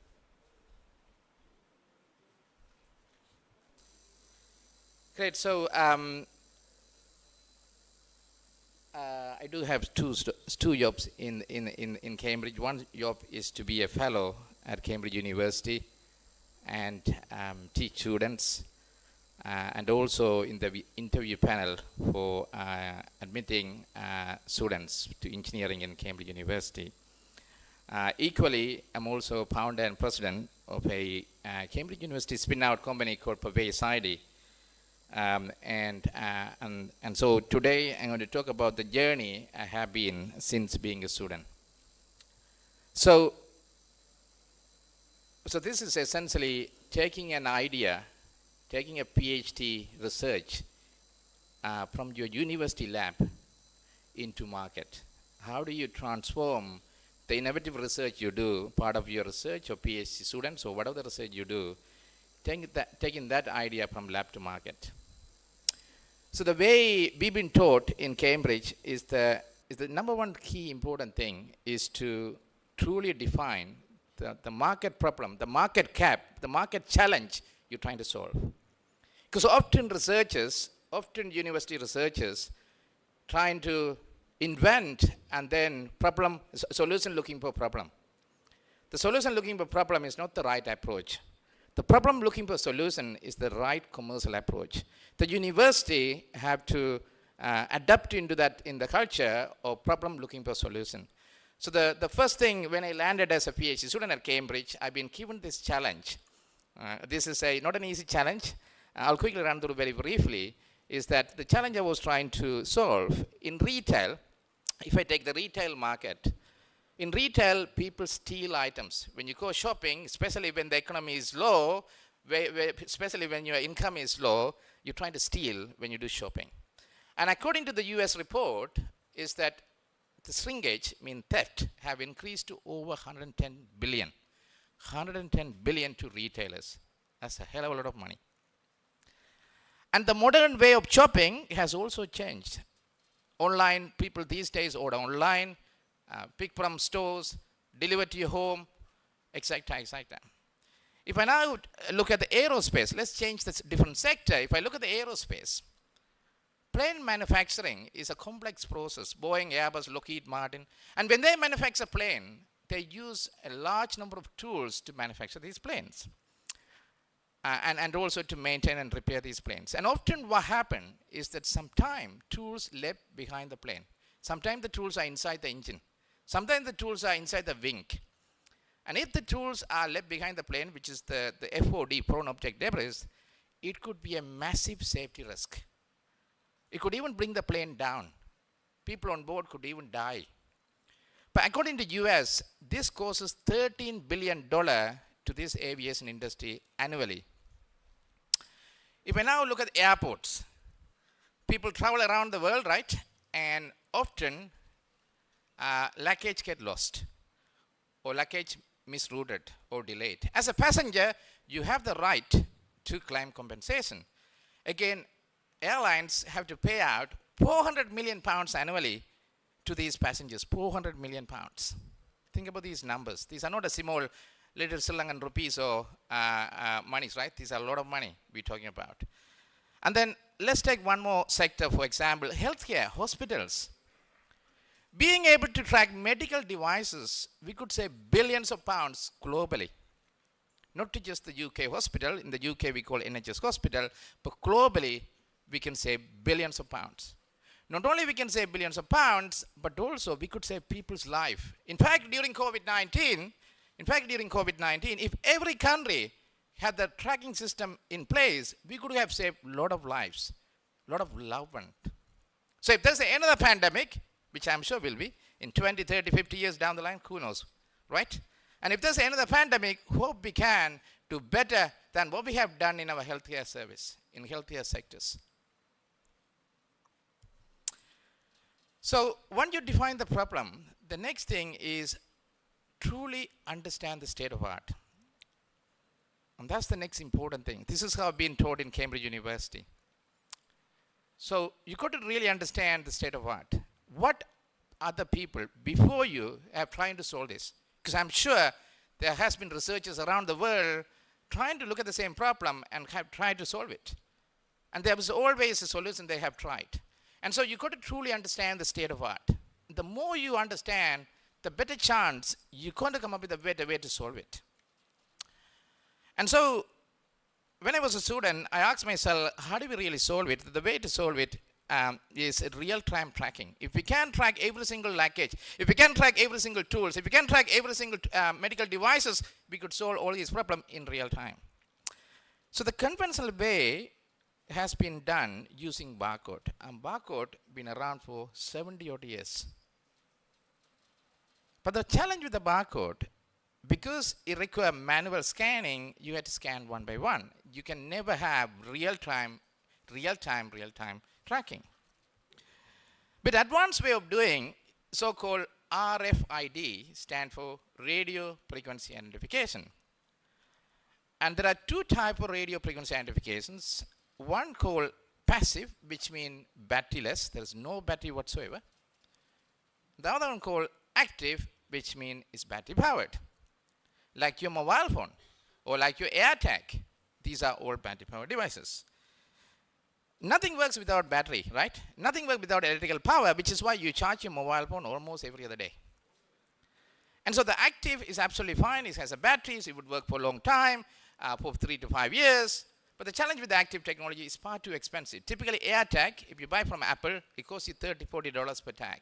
But the mobile phones are far too expensive to even put it on luggage. The passive, on the other hand, as I said, doesn't have a battery.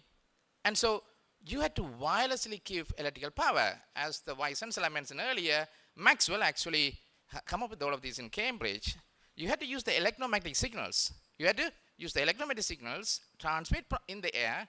It's the same signals you get when you talk over the phone, by the way. And you use these electromagnetic signals and convert them into electrical power. And using that electricity, we can power these battery-free tags. We can power these electromagnetic little tiny chip. But the challenge with this technology is that because you had to wirelessly give electrical power, because you had to wirelessly give electrical current, the distance in which you can do that is well limited. Conventionally, you can only do within a sort of 1 to 2 meter. So it had to be a short range. And even then, it is impossible to achieve near 100% tracking because you're going to have a lot of challenges within that space. So my PhD was to, can I truly solve this passive RFID technology, this battery-free RF technology, and turn that into an active performing technology? Can I achieve the active performance using passive RFID? I know the challenge wasn't easy, but I took on, being a young early 20 man or 20 boy, I took on the challenge and said, look, let's give it a try. And I'm pleased to say, in my first year of my PhD, managed to invent a new way of addressing the physics to truly solve it. Because in Cambridge, you have 96 Nobel Prize winners. You would have walked on the same street as Sir Isaac Newton walked on.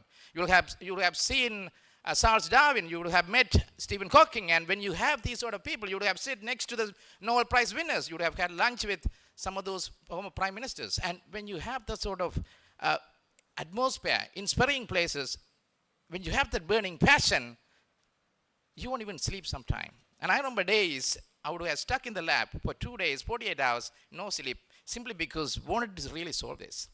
And when you have that burning fire, burning passion, everything is possible. And so, and thanks to that, Cambridge University managed to solve that. And so today we have truly achieved world-leading innovation. Let me tell you a simple. This is the 300 page of my PhD thesis and 100 page of my patent 15 years ago. But let me tell you a very simple piece of work from that large 300 page of patents, 300 page of thesis. The number one basic thing, I do have 5 patents, and this is the first fundamental patent. And let me tell you the basic of that. Now, the basic thing we needed to solve is to truly achieve longer distance range with the near 100% accuracy. Because if you cannot detect these tags in every location, you cannot use for any tracking I mentioned, right? Whether tracking medical devices or tracking leakage or whatever that is. So as I said again, it's all about truly understanding the challenge from a state-of-art point of view. What other people have tried to do? Why they haven't managed to solve it? And in fact, once Albert Einstein said, it's not about looking for a solution. What did he say? It's not about looking for a solution. It's about asking the right question to solve the problem. So if you do ask the right question, you're going to solve it. So the challenge we had with the conventional system is that because it's electromagnetic signals, when we speak on the phone, same electromagnetic signals, it travels in infinity number of directions. When I'm on the phone, it travels from the mobile phone to the other location in infinity number of directions. And often what happens is that the direct path signal get cancelled out with the reflection coming from the ceiling, from the floor, from the pillar, and all sort of places. And we call that in our technical term, so-called multipath fading. So imagine the direct path signal give you 1, the reflection give you -1, the 1 minus 1 we all know is give you 0 sum, and that is what we call blind spot, dead spot. And in fact, most of you would have come up with a bad reception in your mobile phone, where within buildings you would have seen sometime your bar is very, very weak, right? Same problem goes in the case of mobile communication. As a human being, when we are in the bad reception, what do? We move away from the bad reception to get a better coverage. But in case of leakage tracking, in case of medical device in a hospital, in case of tools in an airplane, they don't have legs, right? They're not going to move around. They're going to be sitting in the same place. So that's not going to solve it. And the people before me, there has been many researchers have tried to solve this before me. So it wasn't me trying to solve this before, for this same challenge. And I asked the question, how do they manage to solve it, and what approach they have tried? And the approach they have tried is that they thought the blind spot, you see the field hitting on the ground in some of the range location. Those researchers, people before me, thought they can completely get rid of the blind spot. They thought they can completely remove the dead spot. And I recognize the fact that even the God, even the Jesus Christ or Shiva or Allah, or whoever you call it, whoever you pray, even the God cannot completely remove the blind spot, because we live in a real world. There are going to be always reflection. There are always going to be reflection. There are going to be signal cancelling out. So no one can completely remove the blind spot. And so once you recognize that, you then trying to ask yourself, can you solve it in a different way? So I asked a simple question. Instead of trying to remove the dead spot, which is what every other researchers have tried to do in the past, what if I can move them around? I acknowledge the fact we have to live with the dead spot. We live in a real world, right? We don't live in the moon. We live in a real world in the earth. And therefore the dead spot always going to be there. Signals always going to travel in multiple directions. There are going to be cancellation. And so instead of trying to remove the blind spot, what if I can move them around? And that is a simple question I asked myself in my first year of my PhD. And how do we do that? is my the rest of the research to make that happen, right? And often groundbreaking innovations are very simple, by the way. Often the groundbreaking innovations are very simple. And so, in my 3 year of my PhD, what I have invented a way in which we can move this blindboard around. So imagine a tag, imagine a passive tag. By the way, the passive tags look like this, little sticker like this, or it can be a very tiny chip. This is what we put in a hospital medical devices. This is actually UK Hyson St. Thomas Hospital currently using it. And so if a tag, let's say is right here, if a tag at a blind spot, I will be able to move that blind spot to a different location. Suddenly that blind spot become a very strong hot spot, and therefore we can detect the tag. And that's what that dotted line trying to show you. So you can see that is a blind spot, right? Tag at a blind spot. If I can move that blind spot to a different location, that spot become a strong hot spot. Right? Suddenly we are able to detect the tag.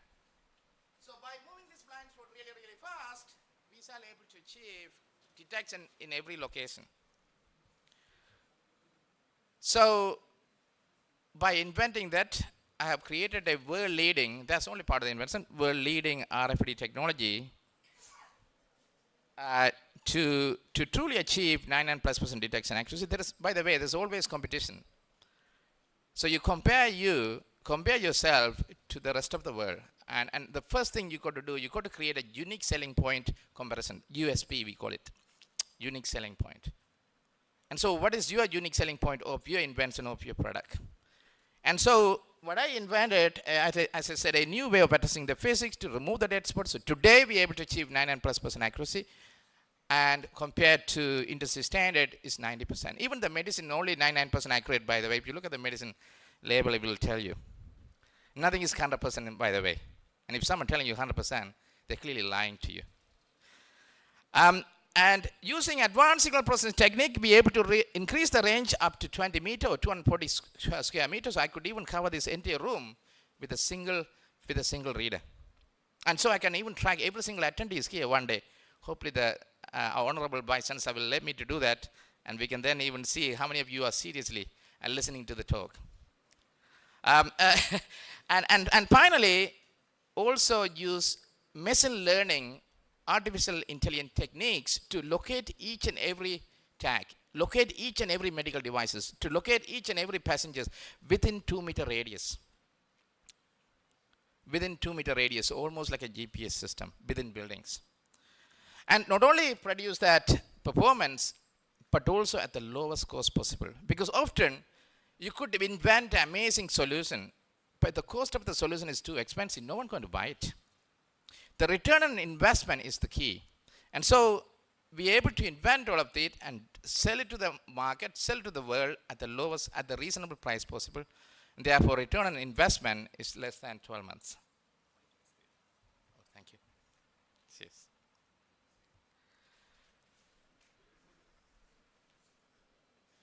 So once you have a new innovation,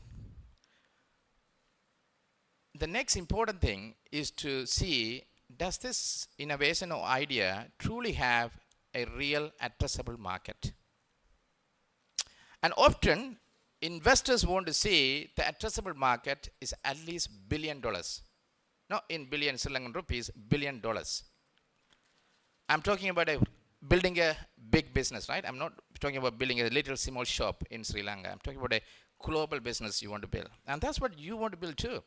And if we can build few apples in Sri Lanka, we have solved the Sri Lankan economy problem, by the way. Not even few, just one apple. If we can build one Apple company or one Microsoft or one Google, you have solved Sri Lankan economy problem. And that's what we need. We got amazing university here, Jaffna University, Vavuniya University, Eastern University. A lot of researchers are here with the top talented people, right?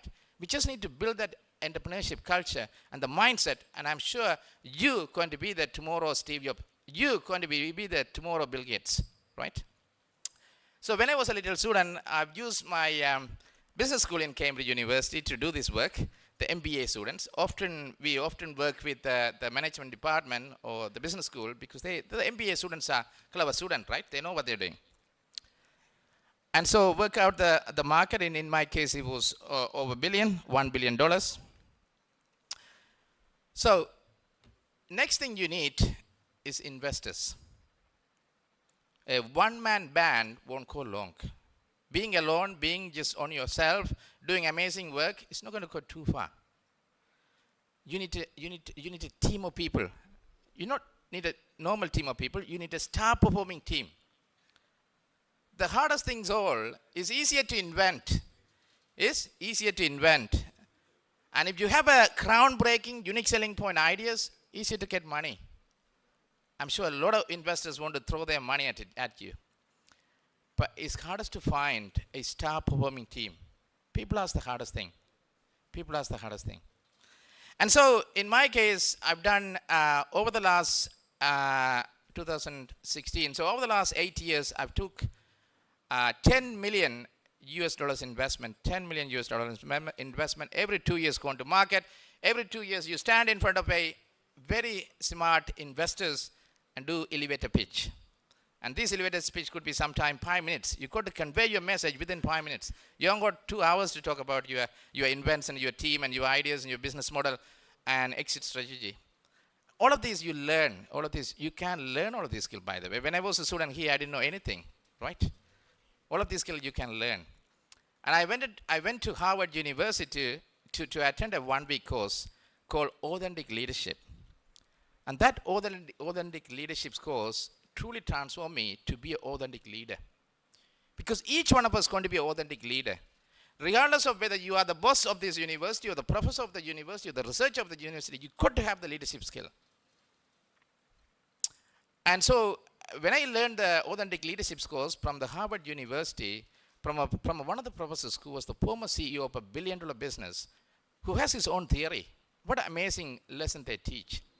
And that truly helped me to become a true authentic leader. And so I took investment 10 million from some of these names you might recognize. Of course, Cambridge University is my first investor because, by the way, taking investment is almost like getting married.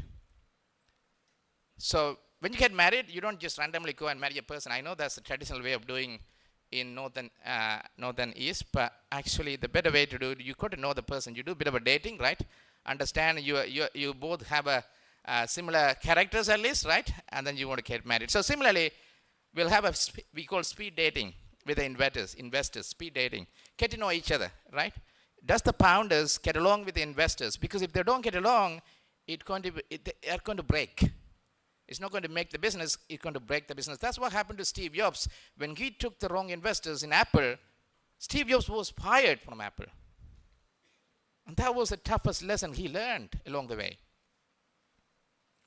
And so you got to get the right investors. So I took Cambridge University as my friendly investor. Of course, they would love to help. So that's where I invented, right? If the business is successful, they also take some percentage of that.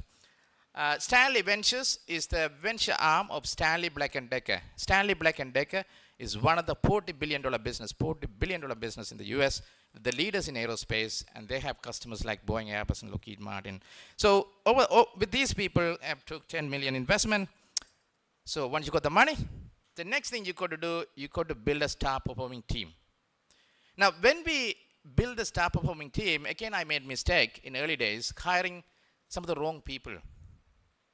Because I thought people with the talent will work together in the right team to produce the results. But later I realized it's not only the talent, but also their characters. So today, we equally weight not only your talent, but your true characters. Are you honest? You always been honest? Or you've been, really we have a chemistry with you? Or open, or can we trust you? Because if you have a one poison pill in the team, it could kill the team. And so the characters is what we bathe more than the skill, because we tell the people we can teach you the skill, but we cannot teach you the characters. But I learned that again hard way. Hired some of the bad apples, right? We say the bad apples because they are with the bad characters in the UK. And so I hired some bad apples, but fired them over time. It's not easy to hire and fire, by the way. Difficult conversation you have to have, right, when you want to fire someone. Especially the salespeople. the people you hire to sell your product, they are very good at selling themselves. They're very good at selling themselves. So it's very difficult to see, are they true salespeople or do they really selling themselves? So anyway, learn the lessons and so build the star performing team. And that's the team I built is what produce, using the core IP, produce a series of product. You got to launch a series of solid product, which is what the middle line says, which is what I launch. And then you go after the customers and deploy worldwide. So I focus on 3 sectors. It is important to, when you have a business, when you have your market, you got to focus on primary market sector. We call it low-hanging fruits. Because in any new technology, the key is to find the early adapters. Key is to find the early adapters. Because the new technology never tested, and therefore it's unproven. There's no customers before. And therefore, you got to have a referenceable customer who is happy to take the risk and give you £1 million worth of order. You don't want a little small customer, right? Because you are building a unicorn. You're building a $1 billion business. Unicorn means $1 billion business. You're building a unicorn. That is the dream of every founder. So we focus on 3 sectors, retail and healthcare and industrial sectors. In retail, today we're deploying with the 2nd largest retailer in the world, globally. And in that case, we putting our system up in the ceiling, as you can see, and it's tracking every single garment. The kids wear, the women's wear, the men's wear, every single garment the retail has. And the way it gets used, so throughout the entire retail shop, it gets tracked, right? If you go to the shop and if you pick an item, you go to the fitting room, we are tracking you. And if you're trying to steal, we can see Sabisan have stolen that item because it's tracking in real time, right? So you can also understand the customer browsing habit. What item you're trying, but not buying from the retail shop. So the way it using artificial intelligence, because we are keep on getting the data, using machine learning and artificial intelligence algorithms, what we do is you can see if you're looking for that polo neck top, it tells you precisely in the store on the map on the right hand side, dot on the map, as you can see, it tells you precisely there in that store. It's almost like a GPS inside your buildings. So you can go and locate it. This is the future of retail. Whether we like it or not, this is the future of retail. With that tracking powered by AI, we're going to change the retail world. Thank you.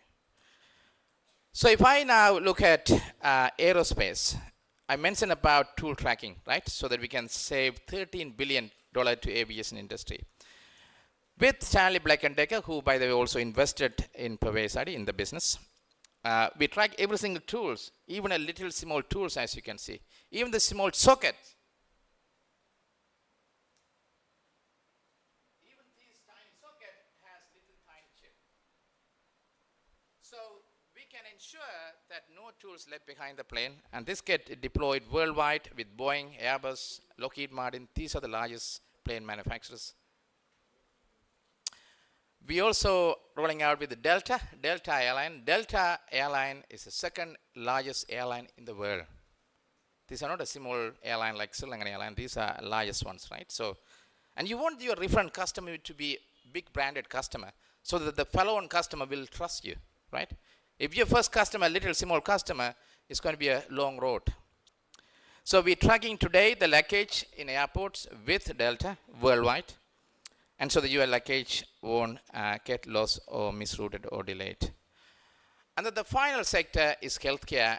This is the one close to my heart because here we're truly saving people's life. So in this example, we're tracking medical devices. And so we can ensure the critical medical devices. The critical medical devices at the right place at the right time. So the patient treatment can carry on. In fact, because of COVID-19, there's still been very backlog in every country. And delaying the patient treatment could potentially reduce your lifetime. You could even die, right? You only have one life, right? So you want to save people's lives. So that's what we do. We also track surgical instrument, as you can see on these slides, because in operating theaters, lots goes on. Not only sometime mistake happen, right? No one is God, although we pray that doctors is a God, but unfortunately they are not. And sometimes they may make mistake, right? And sometimes things get left big inside the stomach. And so by tracking that, hopefully we can reduce that. But also, decontamination process, sometime what happened, the consultant used the tool on one operating patient, and not necessarily they have cleaned through the decontamination process before they use on another human body. And that's really bad. You're going to catch all sort of diseases. And so by tracking in real time, we can ensure that would never ever happen. So this surgical instrument tracking is the big thing we're trying to do in healthcare, so we can potentially save people's life. We're also tracking laundry items and cloth items and so on and so forth in the hospital. So it's been a tough journey, and I'm pleased to say the business is multi-million generating revenue business. And in Cambridge, we say 90% of the Cambridge University startup, 90% of the Cambridge University startup fails before they even get to 1 million revenue mark.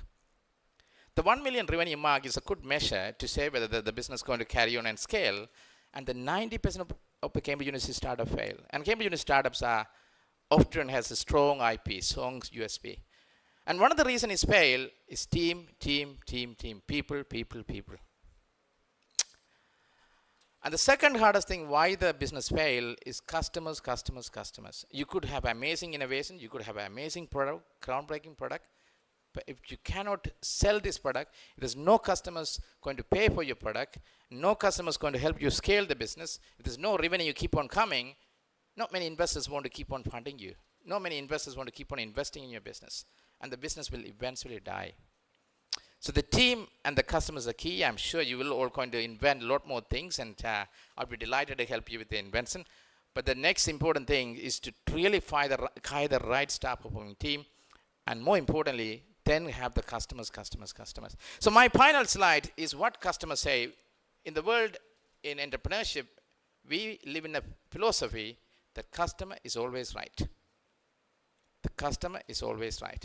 And when you have that philosophy, customer is always right, you're not going to argue with the customer. You're not going to debate with the customer. You're going to educate the customer. When they don't know things, you will educate the customer. They will listen when you are in that expert. But you got to have that philosophy. And if you have that amazing customer, nothing can beat you. You can build a unicorn. You can turn the business into unicorn. So some of my customer feedbacks there. The first customer, Stanley Creepmaster, is the division of Stanley Black & Decker, the billion-dollar business I talked about. They publicly said, this is not just another overhead reader. This is the best and the only one able to meet the requirements of safety critical application, including FOD. So it's been a long journey, but and the business carries on. And I'm trying to promote entrepreneurship in Cambridge, and I love to promote entrepreneurship in Jaffna University. In fact, we started doing that. And so for the next few years to come, would really delighted to work with you to really help you promote entrepreneurship, promote innovation leadership, and hopefully you can also start business. So with that, thank you again for listening. Thank you very much. Thanks, everyone. Cheers.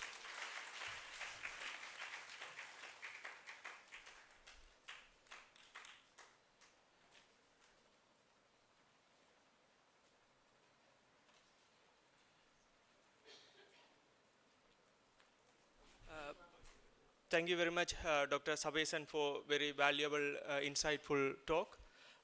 Do you have any questions? Maybe two quick questions. Any quick questions?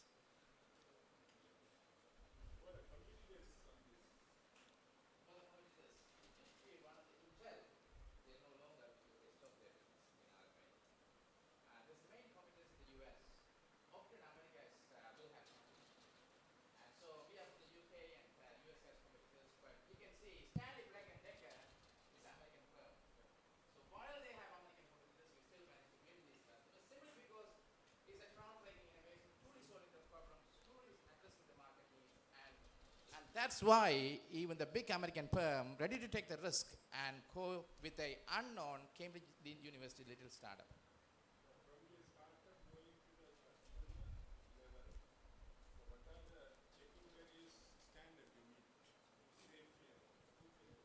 So in our world, you had to have compliance in each and every country, because these are electromagnetic signal systems, right?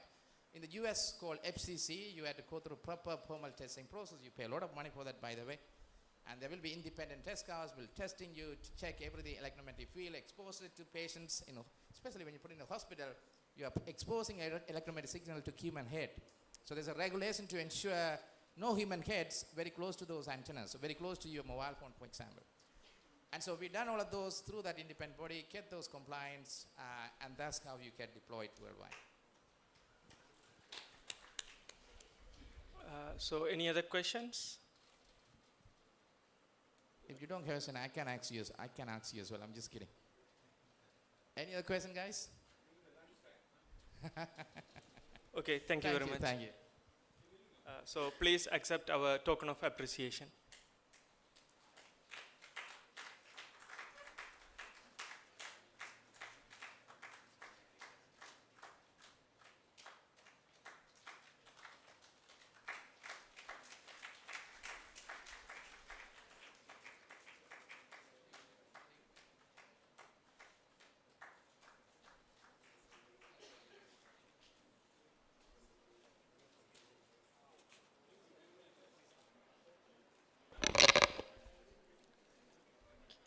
Now I would like to invite Professor T. Ishwar Morgan, Professor in Zoology, Department of Zoology, Faculty of Science, University of Jaffna, to introduce our invited speaker, Dr. Nanda Nandakumar.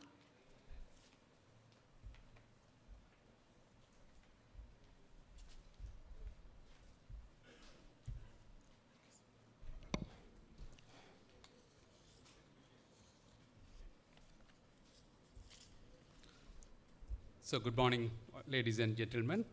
Thank you for your patience and continuously you have been listening the various talk. So I'm very proud to introduce Dr. Nanda Nandakumar, who is going to talk on the host microbial mutualism, paradigm shift in health and diseases. So if I recall his academic background, Mr. Nandakumar obtained his bachelor's degree with the zoology major at the University of Pennsylvania. Then he moved to United States of America for his higher studies and completed his PhD program at University of Houston, one of the largest and old universities in Texas. So where he expertised on molecular and developmental gastroenterology. Immediately after his doctorate degree, he joined as assistant professor at Harvard's Medical School. So of course the Harvard Medical Schools in Boston is one of the oldest medical schools in the United States, founded in 1782. So there are 15 affiliated hospitals. So he joined in the general hospitals at the medical schools. So he has served there more than 2 decades as expert in pediatric gastroenterology. So pediatric gastroenterology, in the sense he was involved in the teaching and diagnosis, treatment, management of the gastrointestinal tract and the associated organs, glands like liver, pancreas.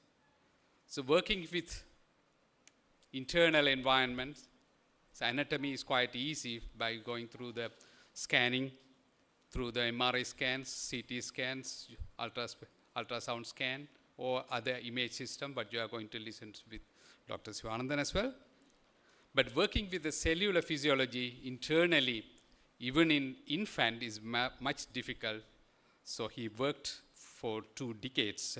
With his experience in the research career, he had been collaborated and interacted with many scientists worldwide, and he has published many science citation index articles, journal publication, more than 3,000 citations. After successful contribution in Harvard Medical School, so Dr. Nandakumar then joined as associate professor in biomedical sciences and pathobiology at Virginia Tech since 2012. Also, he actively contributed as research associate in pharmacology at Duke University in city of Blacksburg, North Carolina. With all his experiences, currently he established and serving as the chief scientific officer at the A9 Health at Newton, Massachusetts since 2018. He has been started contributing his academic knowledge into the business, as well as he has been contributing as a consultant to the hospitals, including Jaffna teaching hospitals he used to visit, and he has been contributing his knowledge. I could see as the notable achievements, he extensively studied on the inflammation of immature neonatal gut and then necrotizing enterocolitis. So he has published some very reputed journals like Journal of Proceedings Natural Academic Science, USA, Journal of American Physiology. I could see until 2011, he had some very good publications. And he developed a number of novel mouse and human models for rare genetic diseases. Of course, it's a challenge for our countries like Sri Lanka, so creating such a models. But so well before 2010, so he has created these models, and he has used for learning the cellular physiology. He further studied on glycosylation on the developing gut and its role in microbial epithelial crosstalk. Initial colonization at birth is followed by establishment of milk-specific suckling microbiota, followed by a succession to a dynamic adult microbiota after weaning. The underlying mechanism regulating the expression of these glycosylation enzymes and how glycosylations contribute to infections. And he has brought very novel models on behalf of that. So likewise, so he had many notable outstanding contributions. We are fortunate today, Dr. Nanda Nandakumar, with many scientific publications with more than so many citations. So all the way, he agreed to come and do this invited talk. So he came from USA, as Professor Vignaruban mentions, 24 hours on board, flying from USA to Sri Lanka, then 10 hours just for a 300 kilometers journey from Colombo to Jaffna. Thank you very much for your patience, sir, and your dedication. So this is over to you. Welcome.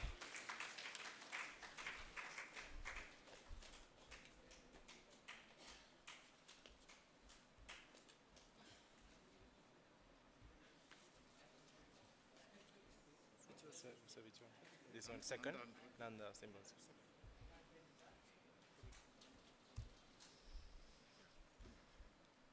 So, okay. Yeah, we will change.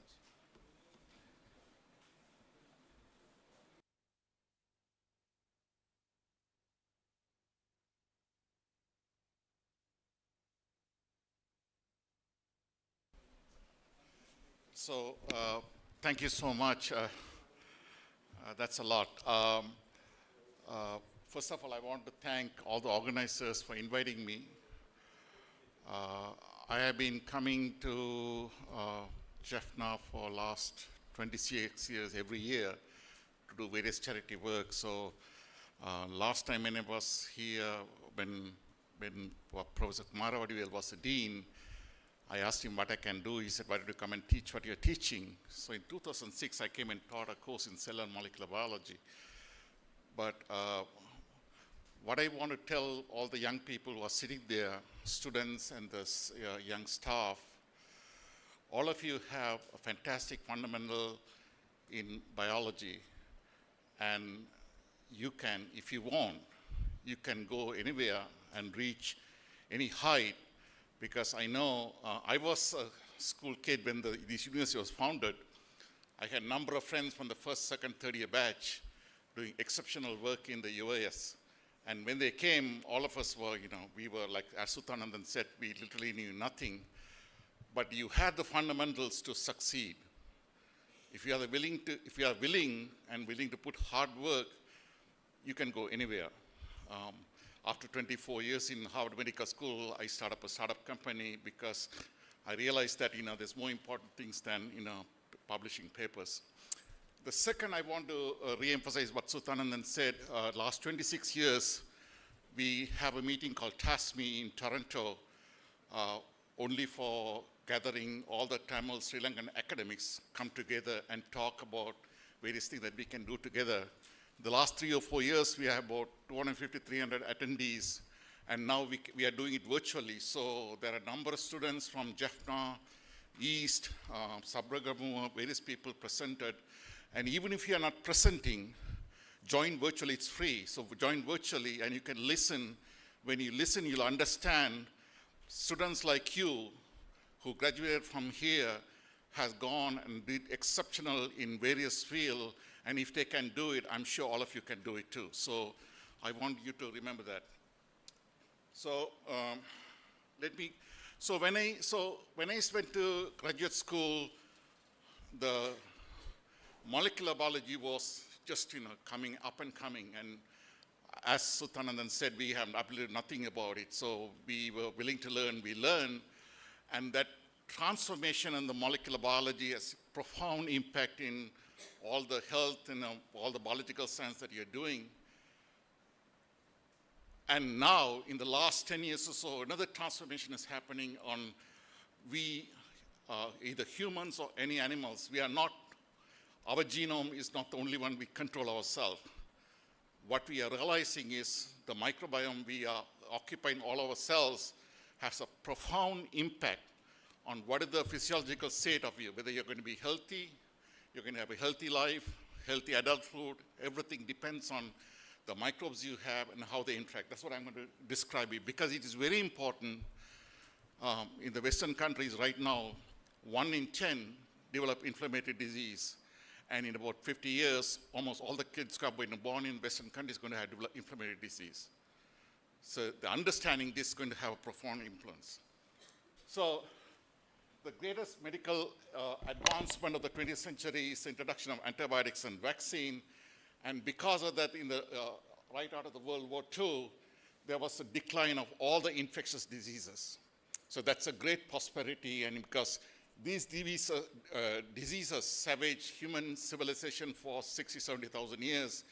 And at the time, around mid-70s, the lifespan of human is 45. Now in the Western countries, the lifespan is about 78. So that really has a profound impact. But everything has a cost. So consequently, when we were able to reduce it, consequently, we see an exponential increase in inflammatory diseases. And that has profound impact on everybody, for you, your children, and your grandchildren. Even though this is in the 90s and 2000s, is mostly in the Western countries, is beginning to seep onto the urban centers in the other part of the world. But I want you to focus on simple thing, like between 60s and 70s, there was a period, there was no infectious disease and there was no inflammatory disease. There was a lag period before the inflammatory disease came, and always the question is why? And even in the Western countries, if the child is born in a farm, exposed to the elements of the farm, and if they are raised, they do not develop these diseases. The same parent, if they move to urban center, have a child, they will develop these centers. It is not genetic, it's a lifestyle. So the consequence of preventing or eliminating infectious disease really impaired our development of our immune system. Let me explain to you a little bit later, but you have to keep that in mind. This becomes going to be important. So the question is, why do we care? Why do you care? Because this is a problem in the Western world. More than 50% of all deaths worldwide attributed to the chronic inflammatory disease, including diabetes, cancer, cardiovascular disease, dementia, stroke. That you will recognize this is also a pretty big problem here. Not only in the Western countries, the urban centers of all these urban centers, all of a sudden developing disease like Western countries. Because the lifestyle we change in the urban centers are very much reflective of the Western lifestyle. And the question is why and how can we avoid getting these diseases? So Theodore Drabinski, a long time ago, in the 70s, said nothing in biology makes sense except in the light of evolution. It is such a profound statement. He's considered the successor of Charles Darwin. So it really has, let me go through it and hopefully you'll come and begin to appreciate what I'm saying here. So this is the human evolution, right? So we started 1,000 years ago, left Africa, and moved to various parts. We left Africa in 3 different migration. And somewhere between 13,000 years ago, we settled on various riverbanks and developed a civilization. Until then, we were hunter-gatherers. After that, our life is profoundly influenced by the agriculture and livestock that we live with.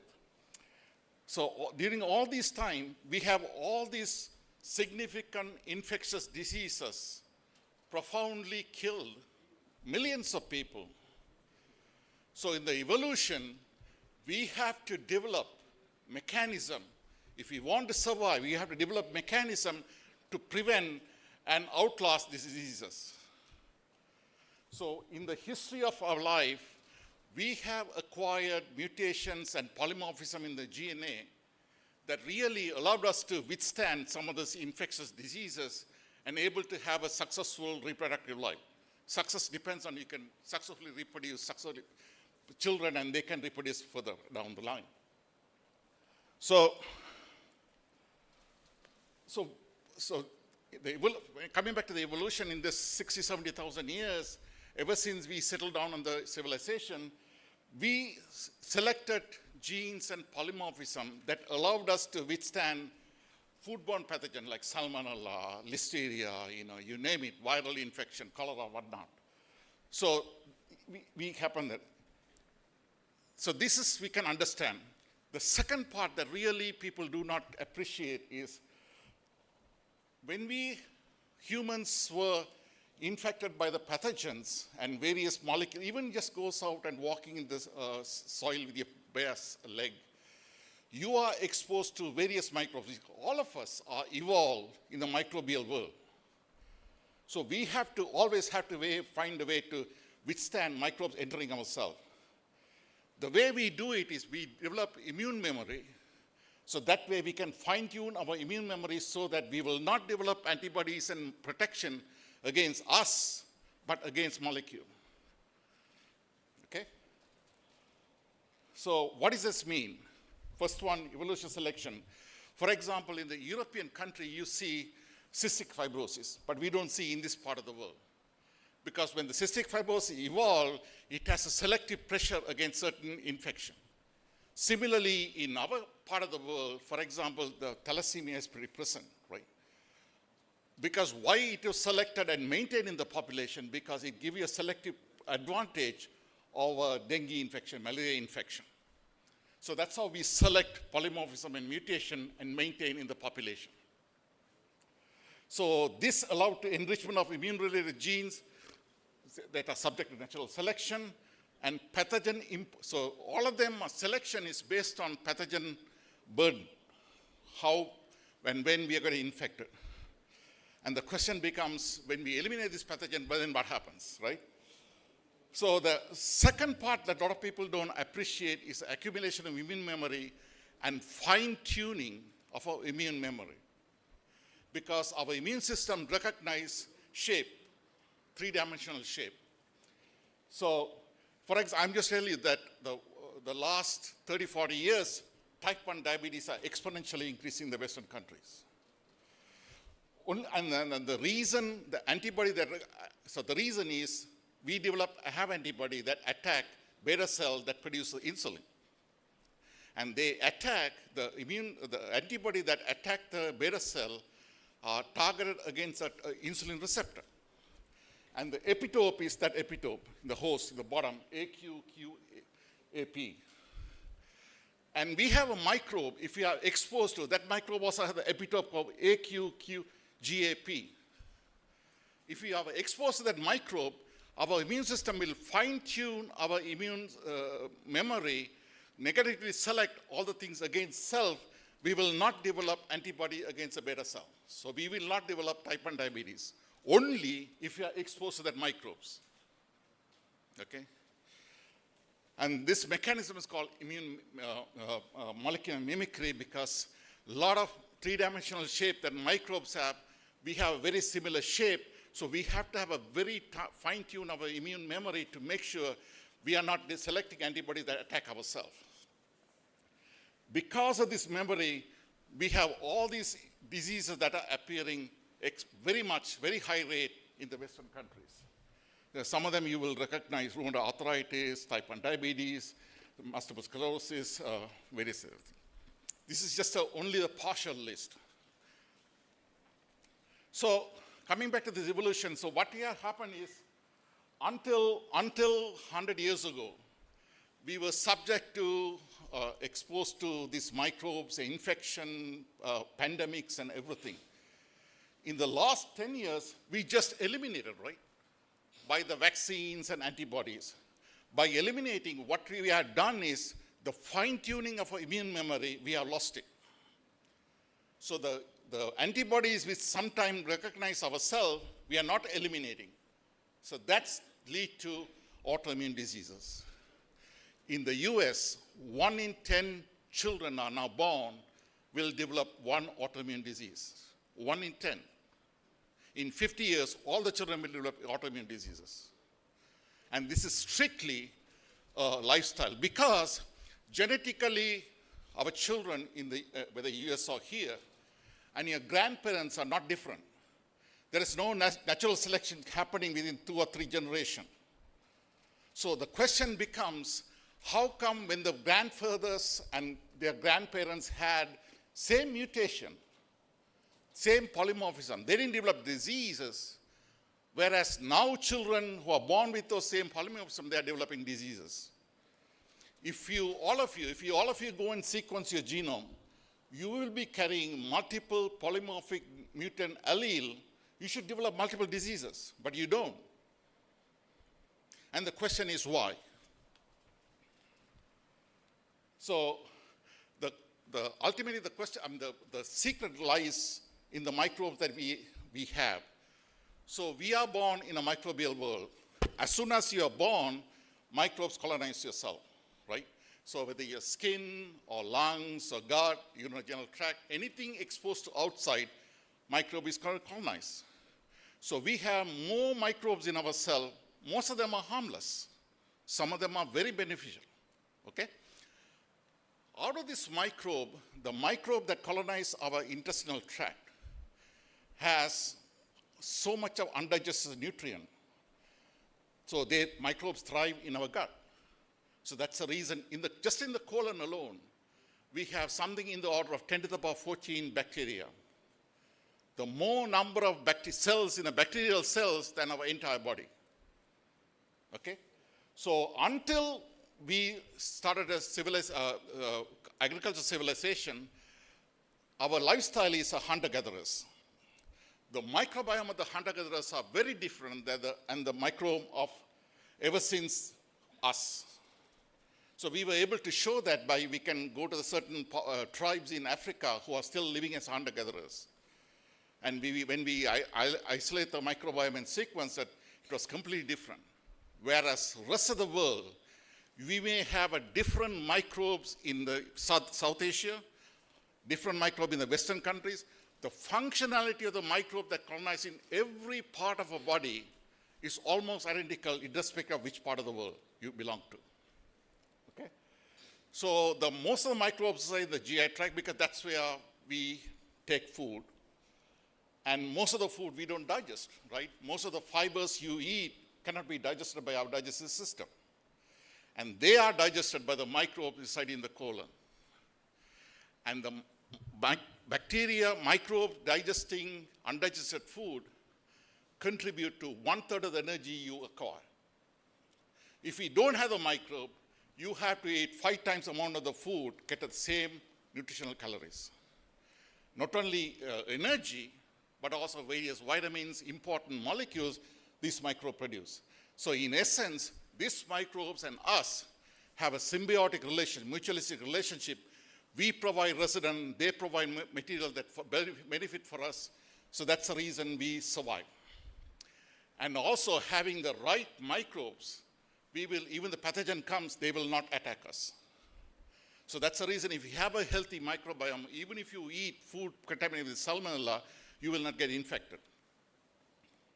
So as I said, this is number of genes in the genome, but we have so much more in the microbial genes in our gut. So what does that mean? What that means is we have various metabolic pathways that microbes can generate various molecules that we cannot generate. But we readily absorb them, use it to regulate our system, energy, various things. I'm going to go through that a little bit. So as I said, until you are born, you are sterile. So initial colonization happens just after birth. So it depends, so all our microbiome depends on number of these factors. The first microbiome you get inoculated is by your mother. If you have a normal delivery, the vaginal flora is the initial microbiome. By the way, vaginal flora has a more health-promoting bacteria in ourselves, okay? And if you are a preterm babies, the inoculum becomes a nurse's skin microbes. And then type of delivery, antibiotic use, early life antibiotics, formula feeding, exposure to a pet, all of them have impact on the microbes that initially colonize. So in the adult, we have something in the order, this is strictly in the colon, in the large intestine. We have in the order of 10 to the power 14 bacteria, 10 to the power 4 viruses, various different viruses, archaea, fungi, various eukaryotes like yeast, different type of yeast, and the phage. Those are viruses of the bacteria. All of them forms a cohesive, integrated ecosystem that live very harmoniously with ourselves. And having this complex bacteria is a reason we still carry mutation for diseases and we don't develop diseases. So the microbes that we have responsible for the digestion of carbohydrates, non-digestible carbohydrates, they provide energy, fermentation energy, organic acid. All the short-chain fatty acids we absorb in our body comes from the microbes. We have four transporters, 3 different binding protein, 4 different transcription factors activated by short-chain fatty acid that are produced by bacteria. So we evolve various systems expecting to take advantage of microbial metabolite for a healthy living. And most of the bacteria are anaerobic bacteria. So right now in your gut, the microbe that you have, they feed on endogenous carbohydrate, glycan, on the mucus and various molecules we produce, and the food that we eat. I'm sure a number of you may have, for example, Kandasasti, you would have fasting for 6 days, right? You'll be only drinking milk and the fruits. So at that time, these microbes only fermenting on the carbohydrate we produce by ourselves. So what that makes us interesting is that what type of food we eat, when we eat, make a profound influence of type of microbes that we're going to have. And that have a profound influence whether you're going to be healthy or you're going to develop diseases. So in the stomach, we only have 10 to the power 3 bacteria. Just for a moment, think. The pH of the stomach is pH 1 or 2. Even at that pH, we have 10,000, 100,000 bacteria living there. So they can live in very extreme condition. And the duodenum, we have 10 to the power 13, 14, and the small, but the most important one in the colon. And the bacteria that we have, or microbiome, when I say bacteria, but it means fungus, everything that included. The microbiota that we have in the colon have profound, and these are the type of species we have. And if we get dysbiosis means get disrupted. When they take antibiotics, we are messing up with the gut microbiome. When you have chemotherapy, that will get microbiome. You can do anything to your body. As an adult, you can do anything, antibiotic, chemotherapy, various treatment. Within 3 or 4 months, you will get back to the original microbiome you had. Whatever you have, you're stuck for the rest of your life. You cannot change it. You can give them few things here and there, but basic microbiome will remain the same. After 3 years, whatever you have, you're going to have for the rest of your life. So if you disrupt this microbe and you really don't have a healthy microbiome, you have developed various brain disease, various endocrine disorders, various heart disease, lung disease, liver disease, pancreatic disease, bone disease, muscle, skin, reproductive, kidney, bladder. All the diseases are given there. And if you read those diseases, I'll guarantee you that you know somebody who had the disease. So this is called gut-brain axis, various gut axis, because the metabolite that we make in the microbes are absorbed and they go various part of the body, and they have a profound influence of how each tissue function in homeostasis. So early time, ancient microbiota, we have much denser, different lifestyle, different gut microbes. By having a modern lifestyle, what we have converted in the complex, dense microbiota into the simple one. The simple example, ever since we have refrigeration, ever since we have commercialization, if you ask your parents or ask your grandparents, they would have food, unpolished food, right? Unpolished rice, unpolished grain. They'll be eating different season, different food. Different fruits, different time. You can't go to the supermarket and buy. They just have to, whatever locally manufactured, they eat.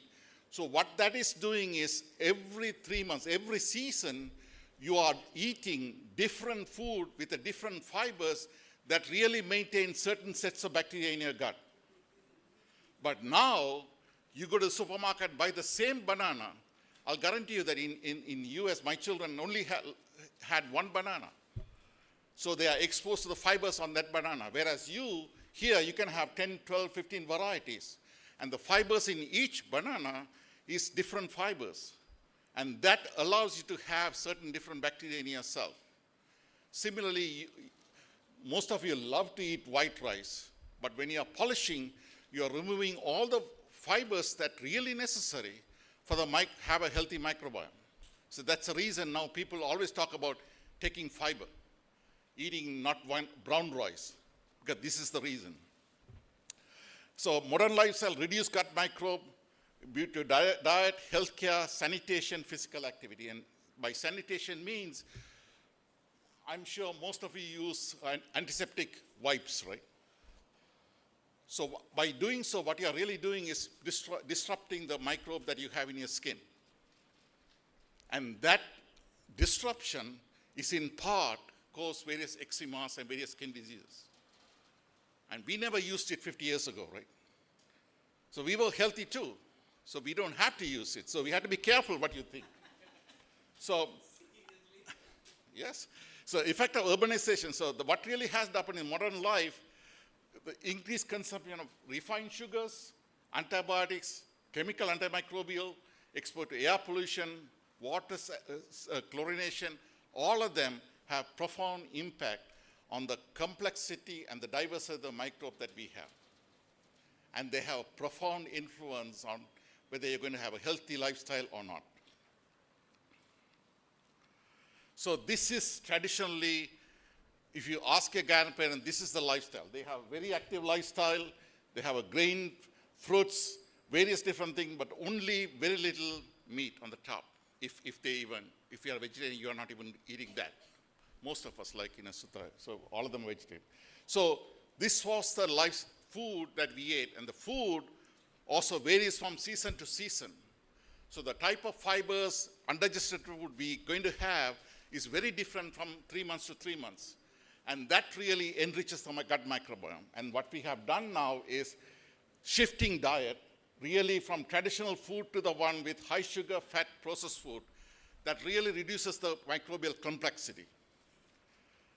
And eating fat with less diverse carbohydrate, less fiber, really make it, the carbohydrate metabolism of the microbes are very simple now.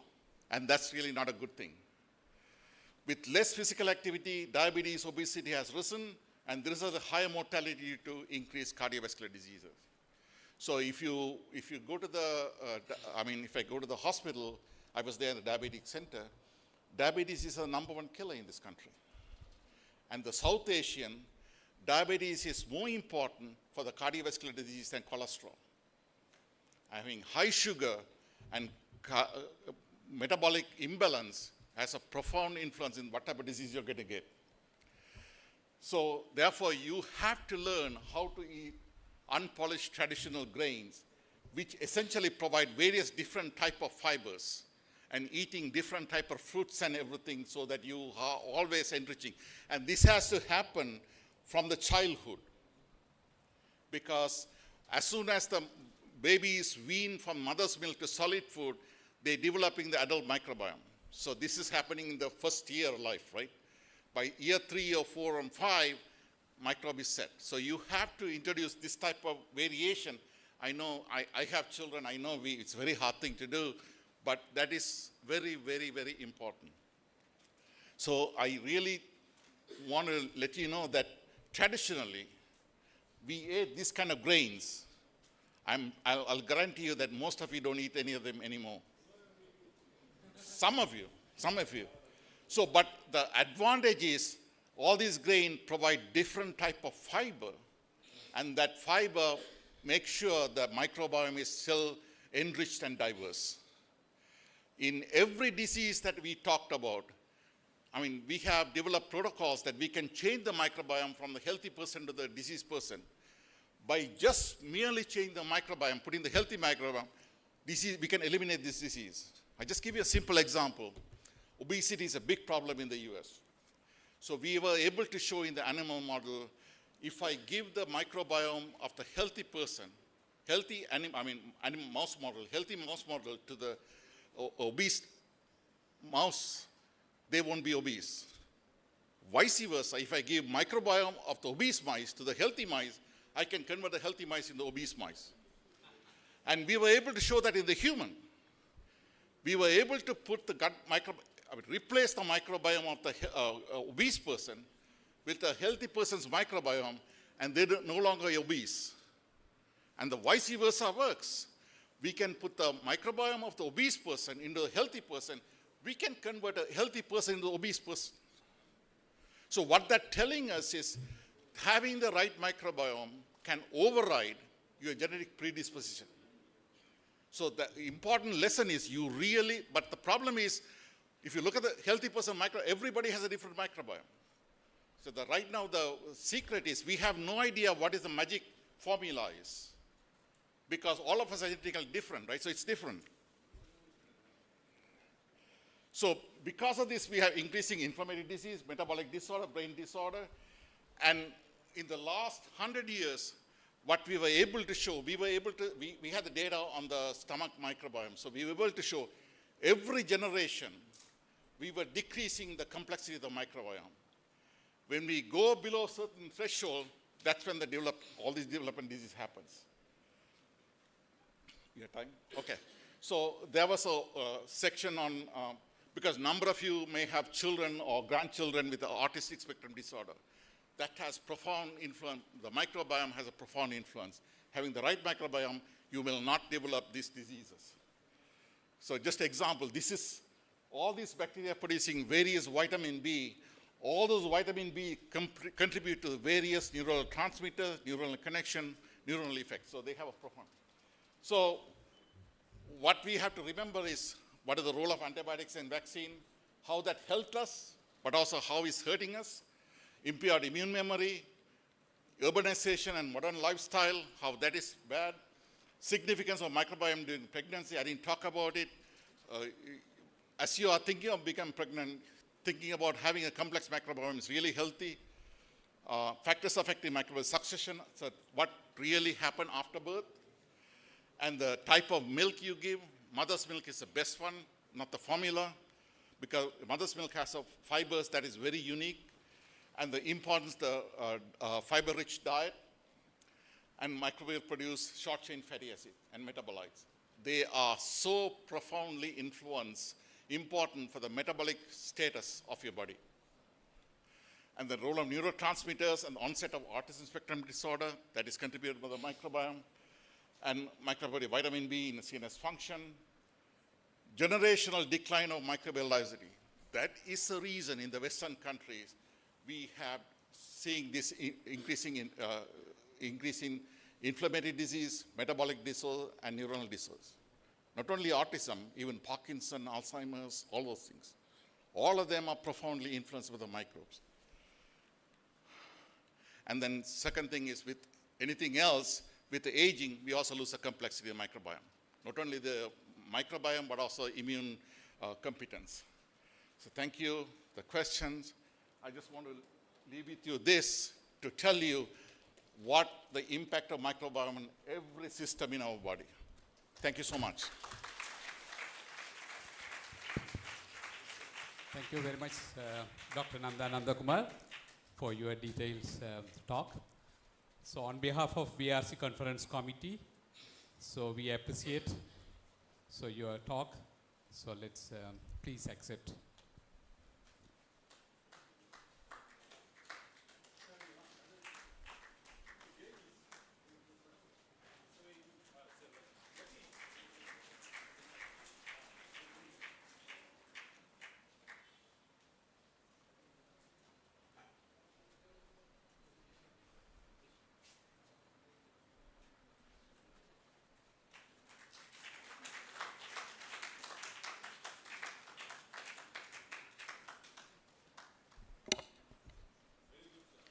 Thank you, sir.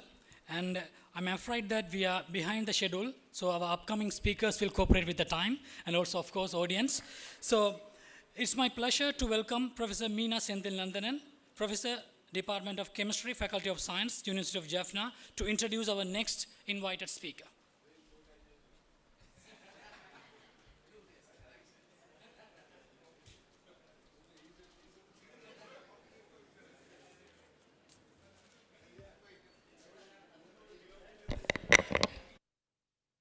A very good afternoon to one and all. Thanks to the organizing committee of VRC 2024 for giving me this opportunity to introduce Professor Sarasananda Raja Sivanandan, a proud product of the Faculty of Science of University of Jaffna, and I am glad to stand before you today as one of his batchmates. Professor Sivanandan is a senior scientist at the Peter MacCallum Cancer Centre in Australia, one of the world's leading academic cancer centres dedicated to treatment, research, and education on cancer. He also holds adjunct associate professor positions with RMIT University in Australia and Bharathiar University in India. With over 20 years of experience, he has made significant contributions to the field of medical physics through his work at various renowned institutions worldwide. He earned his PhD in medical physics from the University of Canterbury in New Zealand, and his research led to 2 international patents that are currently being commercialized. Professor Sivanandan is a fellow of the Australasian College of Physical Scientists and Engineers in Medicine and holds a registration as a clinician scientist in medical physics in the United Kingdom. He has served as an international expert in medical physics at the International Atomic Energy Authority, leading educational projects in Asia, the Pacific, Europe, and the Middle East. Professor Sivanandan is an author or co-author of over 50 publications and has delivered invited talks at leading international conferences. He was a recipient of the highly competitive Australia's Endeavour Executive Award. Professor Sivanandan is a distinguished alumnus of the Faculty of Science, having graduated in 1993. During his undergraduate period, he was fondly remembered, as many of us, as Library Sivanandan, for his dedication to his studies and spending most of his spare time in the university library. From 1995 to 2006, he served as a lecturer in the nuclear medicine physics at the Faculty of Medicine, University of Jaffna. Thank you, Professor Sivanandan, for accepting our invitation and delivering the invited talk on optical fluorescence imaging characterization of tissues and cells using unsupervised machine learning techniques. I kindly invite you to the stage. Thank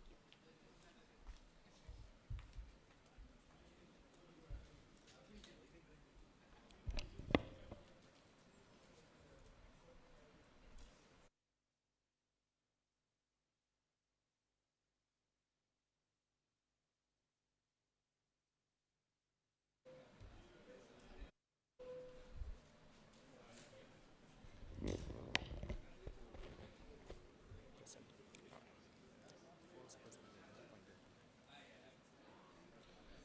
So good morning to all of you. So today there are many talks on microbiology, bacteria, imaging, all sort of things. So I am also going to talk something related to that using the current, the supervised or unsupervised machine learning techniques. That's also the current trend in research. First of all, I would like to thank the organizing committee to invite me as an invited speaker here. And also, Vice Chancellor asked me why you didn't wear the coat. I said, physics people are different. So for Shuthanandan, for example, he didn't wear the tie. So I, so I didn't wear the coat. So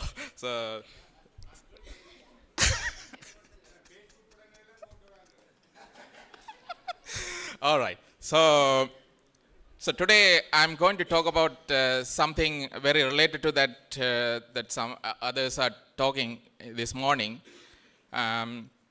This is actually done a few years ago as part of my research, but I chosen this topic because nowadays the interdisciplinary research and multidisciplinary research are the key focus. So here in this kind of work, you need the good collaboration between physicists, biologists, chemists, mathematicians, all sort of people. But as few speakers mentioned, the collaboration is the key for success, right? So, but that is lacking in many places. So how we can improve that, so all depend on a lot of skills that we have been developing throughout our career. So the interpersonal skills and so many, collaboration skills should be taught at the school level or even before. But that is lacking in many places. But unfortunately, or fortunately, we have to work with people with different backgrounds, different ethnicity, different cultures, right? So this is my experience from many places. So again, I am talking about bacteria, and people talk about bacteria, but I'm talking about bacterial spores. I think you all heard about it. It's a sleeping stage of bacteria. It can stay as a sleeping stage for millions of years. At the end of the 19th century, Kohn and some other scientists discovered these bacterial spores as part of the life microorganism. So endospores are produced as a survival mechanism of life, right? And it can respond to adverse conditions such as heat, radiation, chemicals, etc. So as I mentioned before, the spores can remain in a viable dormant state called sleeping state and can undergo no detectable mechanism. So you can't even see it or you can't even find it. So, but when the conditions are favorable, they can become a vegetative live bacteria. So spores contain almost no water, right? And it contains the genes of all the bacterium. So this is a typical spore structure. You can see a typical cell. So this is slightly different than the typical human cells. So it has a lot of compartments and layers. So why do we need bacterial spores characterization? As you all know, the biological terrorism is one. And also, as many people mentioned here, there are pathogenic bacteria that harm our health or do some bad things on human lives. So bacterial spores are hard to detect, but are still an important source of bacterial contamination. But the current systems for detecting is costly, time consuming, and even need trained people to handle it, because certain bacterial spores are pathogenic and it can cause problem to humans. So this makes it vital to develop and rapid specific methods for their characterization and identification. So as physicists and chemists, you all know luminescence spectroscopy, so I don't want to talk much on that.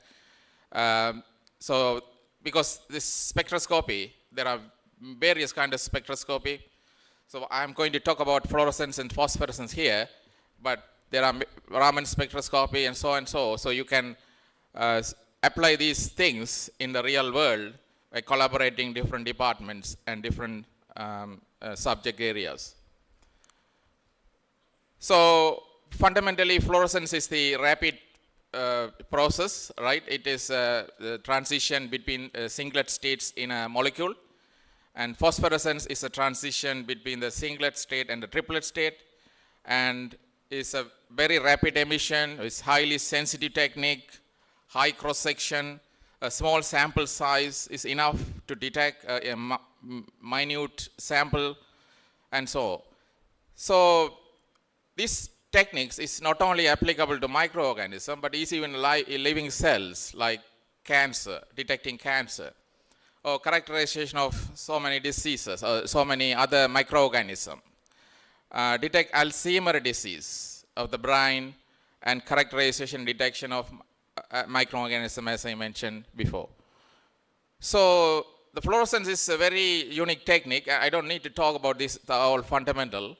But what I wanted to show here, because these are very highly sensitive and easy to apply in a small set of laboratories, and do a lot of research based on the current machine learning and AI-based technology. So fluorescence, single emission spectrum and single excitation spectrum, and one of the keys, the fluorescent excitation emission matrix, is a 2 or 3 dimensional matrix to gather all the important information from the samples.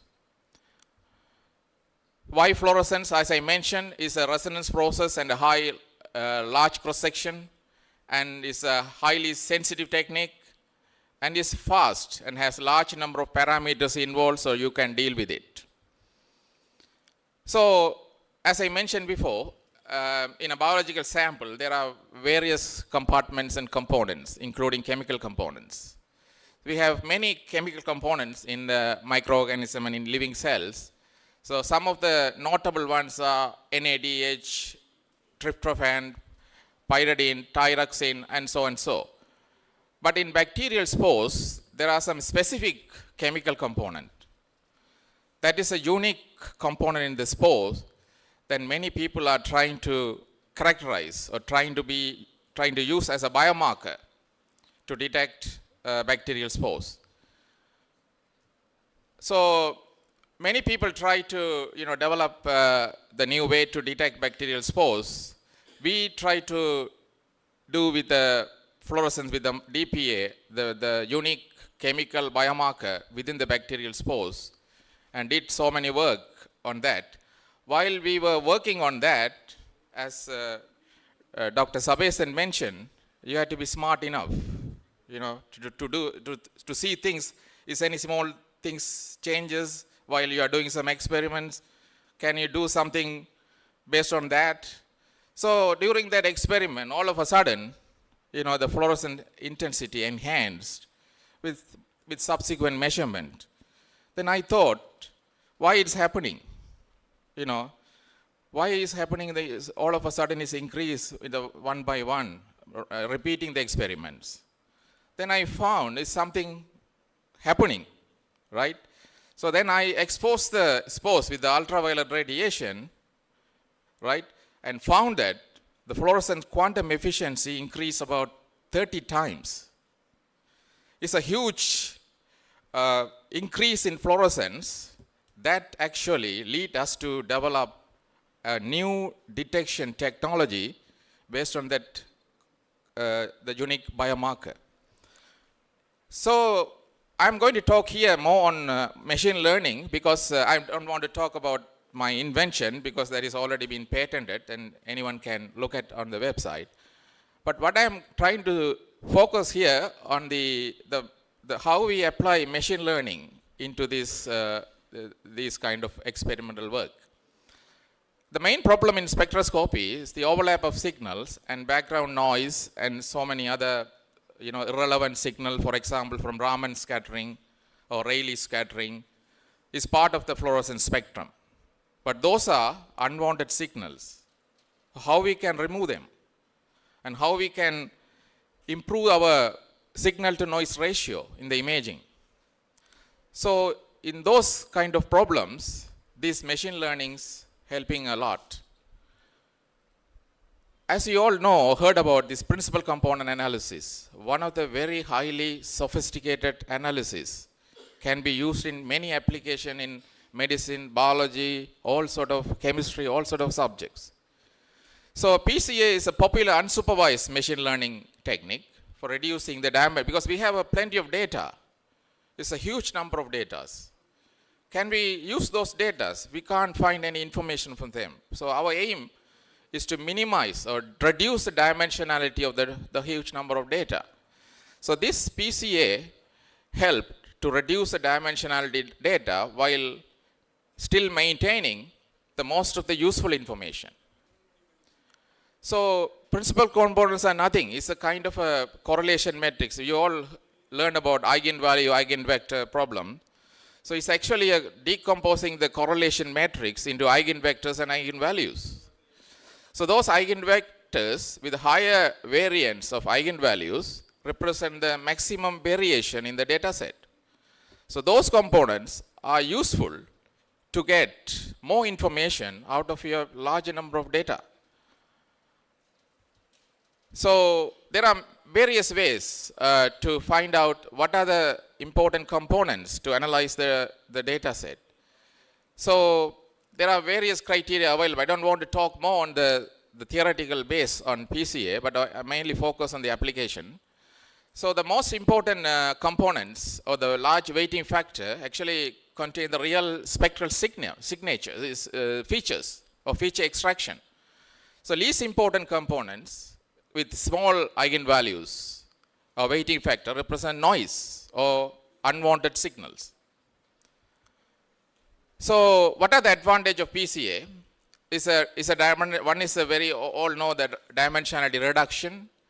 The other one is a feature selection, which is the process of selecting the most important variables in the data and useful in machine learning, where the number of variables can be very large. So you need to reduce and find out the most useful or most important variables. And data visualization, by reducing the number of variables, it can plot high dimensional data into small dimension, make it easier for interpretation. And as I mentioned before, it can increase the signal to noise ratio by noise reduction. So by removing the lower principal component with low variance or low eigenvalues, which are assumed to represent the noise. And I will show you some example later. These represent or this can capture the real images or real contribution of the noise in a separate, as a separate principal component. And data compression. By representing the data using a smaller number of components, reduce the storage requirement and many, fast analyzing processing time. And also it can be useful to detect outlier detection. For example, in your data sample, there are some outliers, you can easily remove them. So this is kind of the imaging spectrum of the multi-wavelength fluorescent spectrum of a bacterial spore. So you can see different components, different chemical components in this spectrum. So, but the main problem is whenever you do identification, all of the spectrum from the spores are very similar. It's very difficult to differentiate based on the pure signals or your naked eye. So you need some kind of machine learning to find out the very minute differences in the spectrum to differentiate. And PCA of the fluorescent data is used to establish some common relationship between spore samples. And individual species that many people are not aware of represent the spectral profile of the individual fluorophores in the sample and the noise. So many people use PCA as a classification technique only, but it can be used in many ways to identify even minute differences or minute fluorophores, for example, in the sample. So this is the simple way of representing the spore components and distinguishing species. So there are 3 species here, clearly differentiated, because in the naked eye it's difficult to differentiate. But here you can see 3 different species of bacteria is clearly differentiated. And here, as I mentioned before, the principal component 1 is captured the important fluorophores called tryptophan fluorophore in the bacterial sample. It's clearly, get out of the spectrum. In the previous spectrum, you see all the contributions. And the second one is the one called calcium dipiclonic acid, is a unique biomarker in the bacterial spores that you captured separately. And here the water Raman spectra, when you measure the fluorescence in a water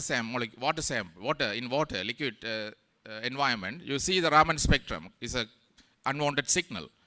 So here we eliminated Raman with the principal component 4. And as you know, bacterial spores are, sleeping stage, but whenever the conditions are favorable, it becomes bacteria. But when the water environment, you see the fluorescence signals are different. So we can clearly identify, and then we re-dry the sample and see whether that, the reciprocal treatment.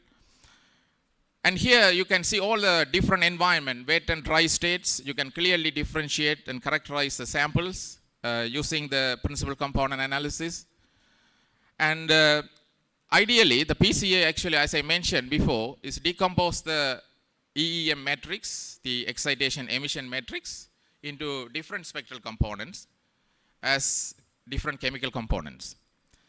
So PCA combined with the spectral signature can be used to distinguish spore species in different environment. And you can see here, we actually did some simulations to see the peaks in a bacterial spores by using some simulation method. And then what we did is, as I mentioned before, after I discovered that after UV radiation, the fluorescence signal of the unique biomarker increased by about 30 times. That you can see here in the next slides. And also in the bacterial species, there are different strains of bacteria, strains of species. So one strain with the dipiclonic acid and one without dipiclonic acid. So you see the differences, very clear differences for the unique detection. And also here you can see the spores with DPA and without DPA. So you can clearly identify the differences. And also we wanted to see whether this enhancement is only in bacterial spores, not with other samples, other microorganisms.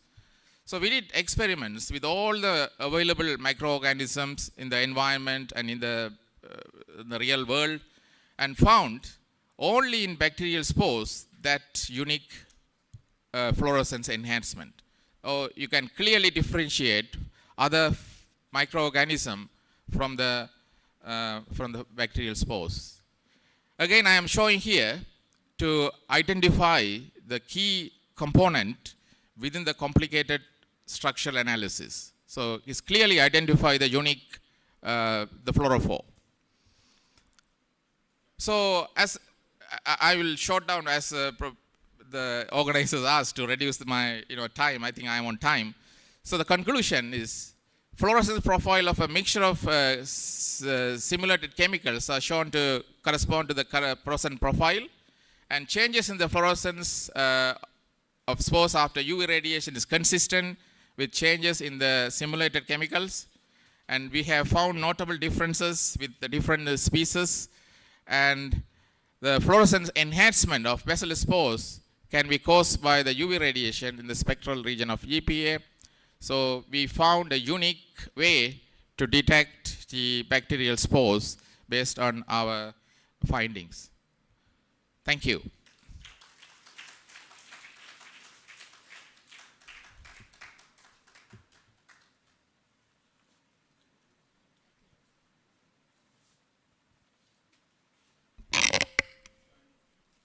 Thank you very much, Professor Sivanandan, for the insightful talk about the optical fluorescence imaging characterization of bacterial spores. And considering the time, let's skip the discussion session, but the speaker will be available during the lunchtime. You can talk to him over lunch. Let's move on to the appreciation event.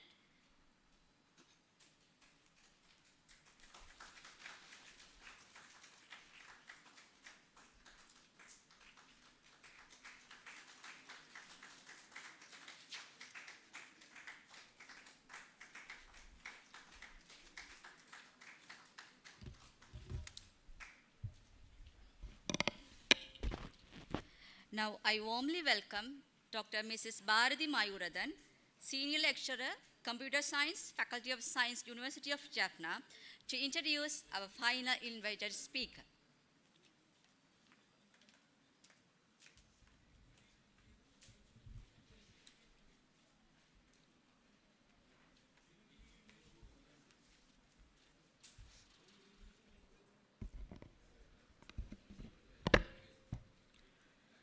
Good afternoon all. On behalf of the VINGNANAM Research Conference Organizing Committee, it's my great pleasure to introduce the next speaker of this session, the final speaker, Dr.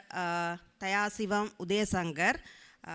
Dr. Thayasivam Udayasangar is the head of the department, head of the Computer Science and Engineering at the University of Moratuwa in Sri Lanka. He leads data search a research center focused on analytics, engineering, and data science. He earned his PhD in computer science from the University of Georgia in the US, and he has published over 350 research papers in respected conferences. The Sri Lankan government has awarded him the prestigious Iswami Awards twice for the tools and software he and his students developed. As the head of the open source organization, AIVU, he offers systems, libraries, data sets, and tools for the data science and natural language processing. Dr. Udayasangar is also senior member of the IEEE. He has a strong interest and practical experience in advanced machine learning and data science, making him so expert in this fast-changing field. He has worked at well-known companies like Google, Microsoft, Ask.com, and Glassdoor, and he has also taught at the University of Moratuwa and other universities. Without further ado, I would like to invite Dr. Sir to deliver your talk.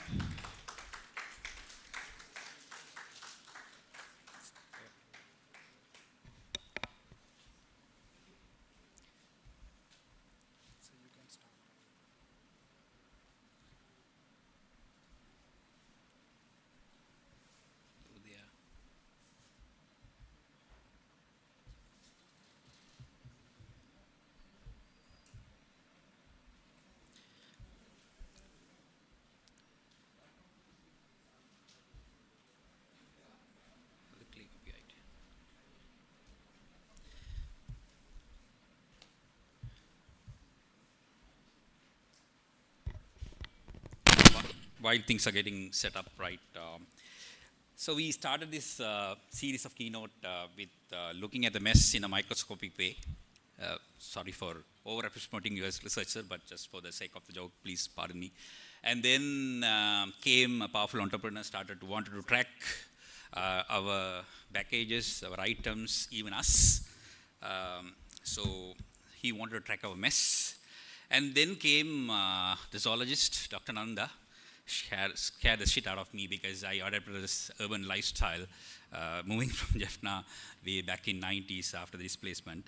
And then came the doctor, Ganeshan, right? Sivanandan, and he said, wait, the mess is still sleeping.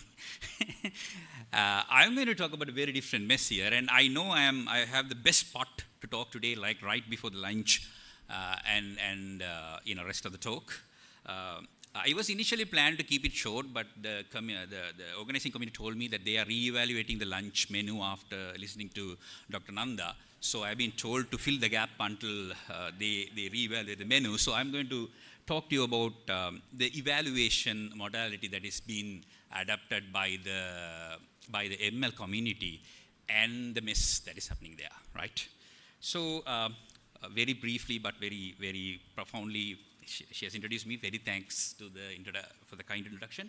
And machine learning and AI is the buzzword, right? Like, as you can see, everywhere we are making impact, right? Any field is now data-driven, right? That's why people call nowadays modern day science as e-science, because every research paper in any domain you name is driven by data, and some machine learning or AI modeling is applied, and then boom, you have a paper. I did a quick study using some AI tools again, called dimensions, right? And the number of publications in machine learning is growing exponentially, you can see. And out of that, the number of publications that is primarily based on the word accuracy and precision is also increasing and taking a dominant space. So, for computer scientists, if you can increase the accuracy or precision by just a 1%, half percentage sometimes, we want to shout out to the world, say, we have the state-of-the-art model. So you mentioned the state of the art, right? That's then we have the state of the next guy came and say, oh, I have the state of the art. Is it truly the state of the art? And look at the right-hand side now. Machine learning is, the keyword machine learning is slowly dying, and the keyword deep learning is now picking up. So if you put together, still the same accuracy and the precision game is what is played, right? Now, just for the audience who doesn't know what is precision and accuracy, the idea is like machine learning is going to predict. It's an astrologer, new way sodara, right? Like it's like astrology, kind of, right? But data-driven astrology. Even astrology, to a certain extent, people claim data-driven. Let's not get into that debate. But machine learning is going to predict. It's going to say whether there is a cancer or not, looking at your, medical images or whatever, right? So some example like that, right? So recently there are some cases that deep learning is doing better than doctors. Like it's predicting cancer like even 15 years before it others can predict. So that's the latest updates are. So there are two things. So you predict correctly and you predict wrongly, right? So you could predict actual cancer person as a cancer person. It's one kind of correctness. You are predicting a non-cancer patient as a non-cancer patient, so another kind of correctness. There are two kinds of correctness. And other two are wrong, like wrongly classifying a cancer patient as a non-cancer, or a non-cancer patient as scaring him, now you have cancer, and threatening him, like he'll die even without getting a cancer if you predict that way. So that's the idea, and then based on those situations, there are metrics evolves like accuracy. That's the keyword a lot of students uses. Oh, mine is accurate, accuracy is high, true positive plus true, like both the correctness together. How much total correctness that you do over the total number of examples that are given. It's very simple, as like you're given some MCQ questions, how many correct answers you get, right? And if you want to split it like into two categories, then the precision comes and say how many correct cancer detection you did versus non-cancer. Like that's the precision angle. And then recall is the other metric. Let's not go too much into this mathematics, but I want you to look at this picture. This is a very popular picture a lot of people are now creating. An accurate and precise model is where you have the answers clustered together, but also in the center, right? But there are other models which is precise but not accurate, because you are like thinking about you are shooting gun, right, at a target. You keep shooting at a slightly slanted way, but you keep shooting at the right place. Still concentrated. That is the right-hand corner. That is precise but not accurate. Then you have like the left corner, like you are shooting all over the place. Like, in Tamil, Kurudan, like they say, like you just randomly shoot, right? The right-hand corner is accurate but not so precise. You are around that, but not like cluster enough, right? So this is one thing I want you to sort of think about, why it is important to understand accuracy and precision together, right? A lot of people just bang on one metric and forget the other metric, especially in a lot of applications, both are important, right? But they'll only focus on one metric, that is accuracy, which is predominantly used, and then forget the rest. The other thing, before I go further, I want to establish a few properties. This is again supported by GPT-4. I created a list of machine learning model properties that is important to assess. One is predictability. That is what is measured by accuracy and precision, and a lot of us are banking on that. How accurate my model is. And that's the predominantly 90% of research is all about that. That is my estimate. You can't quote on that. There is no hard study. My estimated 90% is around that. Right? Then come performance. There are machine learning models that can do accurately, but is it fast? Because nowadays we are looking at a machine learning model that we can actually embed within this, even probably within your chips in the future, right? So edge computing is evolving, and we wanted to keep it simpler. And then robustness. Can it really withstand the changes around it, right? So we want to build a model that sounds to work good. We have some students who do very well in exams and etc. You graduate them and put it in industry, there comes a problem. Right? So can they really withstand, right, the models? Then come generalizability, then come explainability, fairness. That's very important. That is growing nowadays. We want our model to be fair. Is it inclusive of all kind of problems? That's very, very important in machine learning nowadays. And scalability, can really scale well, because that's very important. You put out into production, and then as your business increase or demand increase, can really scale well is very important in machine learning. Then stability. And then adaptability is there. Can it adapt to various situations? Can this be used for others? There's multi-usability of it. Resilient to data drive. This is the very hot topic, MLOps nowadays. A lot of engineers are required. Many people are not there in it. Is that, can a model actually adapt when external environment change, right? You build a model assuming this is how, our environment is going to be. For example, you build a mobility model, how people are moving, or before COVID.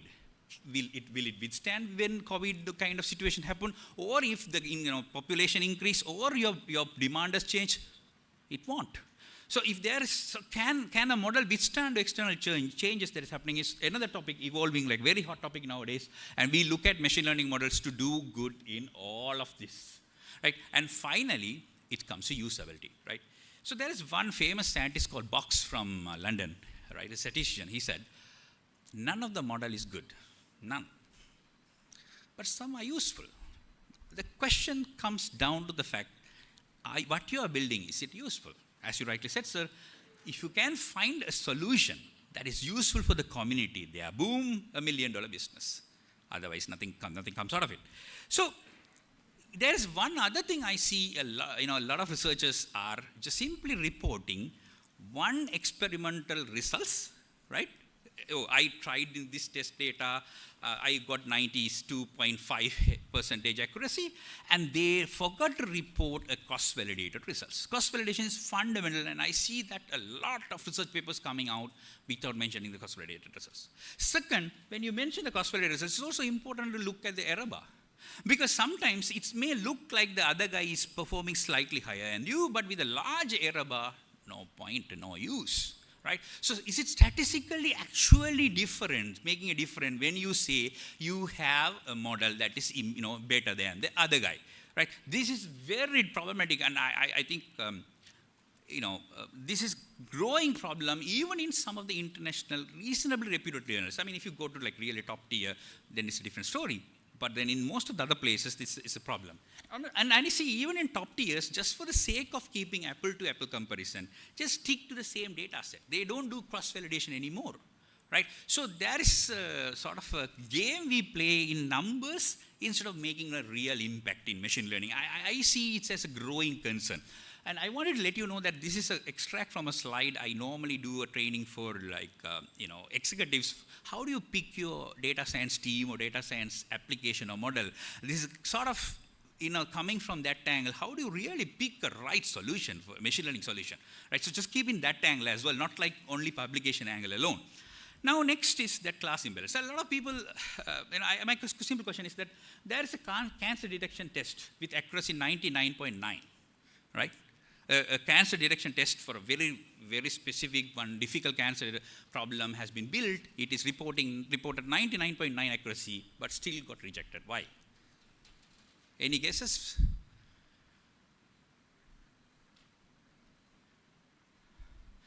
Very simple, right? Like if you have a cancer that occurs in the population only 1 in 1,000, right? It appears to 1 in 1,000 persons only. And if your test is simply going to say nobody has cancer, for everybody that you put into the test, no cancer, no cancer, no cancer, it will still be 99.99 correct. You just need to detect that one guy. So this is the wrong measure. So I see sometimes people overlook what right measure to use, just simply follow like what everybody else is using, right? So this happens a lot of time when you have a class imbalance. So you can't simply bang on what is just being used. There's another question, right? There are two models with same accuracy. One is preferred over the other. Why? So there are two models. Both of them have the same accuracy, right? One is preferred over the other. Why? Well, you look into confusion matrix and realize both students got 90 marks. But this guy actually made 10 mistakes this guy made are made in either tough questions or maybe his mistakes are near to the right answers. Right? In MCQ, like you may not be easily say, but in machine learning in multi-class we can still do. If you look at the other guy, the blue guy, he's making mistakes, but his mistakes are like, he's even making the easiest mistakes. So there are ways that you can understand the model better by going to the confusion matrix. And these are simplest tools, right? This has been there for a long time. But I see a lot of research publications and students' projects that people simply purely bang on that number, don't want to go to the secondary analysis, questioning what is in front of you and figuring out, is it really what it is? The next question is, right, there is a new other problems that is evolving. For example, robustness is very important nowadays, right? There are machine learning models that is built, right? Those who know image processing, nowadays machine learning models can detect the image, object in the image very accurately, really good job at it. But people found out a way to cheat it. They took a panda image, they added a slight noise to it, systematically generated noise to it, and gave to that model. It said it is a gibbon. So it's known as adversarial attacks, like similar to how you attack people's website and other things. We can now attack even machine learning models, and we can figure out how to cheat it. Now, this will become a bigger problem, right? If it will become a bigger problem if hackers find a way to hack online financial analytical models, online, it will be a big money loss, right? Online customer profiling models. Then you can cheat and get some discounts that you are not supposed to get, and many other things, right? So that is one thing that we are interested. Can machine learning model really withstand such attacks, right? Noise, outliers, missing values. These are standard stuff. Drift, as I told you, that is the emerging concept of building online learning, where you already learn a model, deploy it, and it keep learning in the real time, right? That's the new thing that is MLOps is focusing on, reasonably under-researched topic, and a lot of people are focusing on. And as I said, like the simplest way to test it is like you take the test data and do some modification and then supply it and see, can it really work, right? Also, just wanted to quickly tell you, like it is always the simplest solution is always better. That's what Arkham said. Like it is known that simpler models tend to be more robust than complex models. Like everybody nowadays, my students want to do deep learning projects. Any solution, any problem that you put in front of them, they want to do some sort of they take an LLM, fine-tune it, and try to solve it. Don't do that. Don't do that. In fact, there's a study that proves that 80+% of your corporate problems can be solved just by descriptive analysis, right? So why you want to do machine learning if there's no need, right? So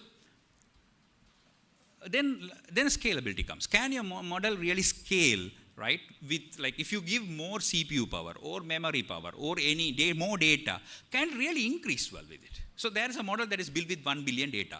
Now you give 1 more million data, it can really improve the accuracy, or it's just going to stay alone. Right? That's the key differences nowadays we are looking at, not just simply beating the accuracies anymore. Right? And so scalability is usually you are giving some resource that can be, as I said, like computational power or data or many other things, and you're looking at a performance metrics and see the trend. That's the scalability is in general. What kind of trend that your model is performing? Linear, perfect. Some sort of a logarithmic saturation, even better. Negative, so bad. Right? Negative scalability is so bad. And you can see that next thing is interpretability, like machine learning model will tell you a decision, but if you can't tell, like, a customer walks into a bank, your ML model said don't give him loan, you say that, oh sorry, our model said I can't give you loan. No, not true. You had to tell the customer why he is not getting a loan. That's very, very important these days, right? So that explainability is another thing, like especially with neural networks and deep learning, you can see that is on the top side, explainability is really low. They perform well. Their model accuracy is high, but the explainability is really low. Now there are new researcher, that is trying to solve that, trying to shift them to the, to right-hand side while keeping the accuracy high. But that's other thing I want you to understand is, can your model explain is also very important thing. Final point is fairness. Fairness is machine learning is very interesting. Like for example, I'd like to bring you one example that there was a study that proved that if you have a face detection, most of the face detection algorithm does not work well with colored faces. It works well with white people, but no. There's other fairness problem in LLMs, right? Image generators, now they solve to a certain extent. If you go and ask, like, can you draw a professional, like, that modern day AI can draw pictures for you. You go and ask, can you draw a professional person for me? It is most likely going to draw a white man. So that means there is a bias problem. It's not fair. Right? And most of these natural language, which is my area of interest, that most of the NLP models that we build are Eurocentric, not only NLP, image model, Eurocentric. English language, English culture and around. It doesn't have the nuances and adaptability of various other languages and cultures. That's becoming a bigger concern and problem nowadays. And we are actually looking for, my friend Sarvesaran is here, we used to work together in that area, that we are looking for ways to create data set in our languages to see like how our LLMs actually work with our culture. Can it really, like, is it sensitive to culture? How sensitive is very important nowadays, right? The other one is disparate treatment. That is, you are treating not equally for both the parties. And another problem is that sometimes your machine learning model will be oversimplified, right, or more generalized towards a high population than a smaller population. So there is a rule of thumb is that 80% of rule is often used to measure disparate impact. If the selection rate for a protected group is less than 80% of the selection rate of the high performing group, the process is said to have disparate. So now, this is the rule that is now US is following as a rule of thumb to avoid disparity in your model. So again, if you are building a model for public audience or wider audience, fairness is very important, and there are metrics relevant to it. I'm just going to skip what specific metrics just for the sake of the time, and the menu seems to be prepared as well. In final conclusion, I want you to understand, like, it's not about learn to shoot at the middle of the your target. It is about can you shoot through it, the impact, right, and also whom you are shooting, right? It's just an analogy. The whole point is that ML models, right, predictability is what a lot of people are focusing on, and then a little bit of robustness, and then scalability. Explainability is evolving, and new topic, fairness, very well under-researched. So when you build models, please look at it in a 360-degree and see whether your models fits all the angle, and that will really make an impactful research. Thank you. I hope I am well in time.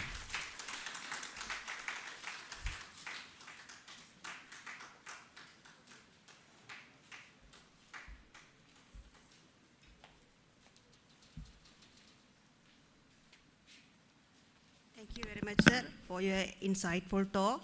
Due to the time limitation, we will skip the question and answering session. If you have any question, you can ask during the lunchtime. As a gesture of the appreciation, we will have a small token of appreciation. Please accept.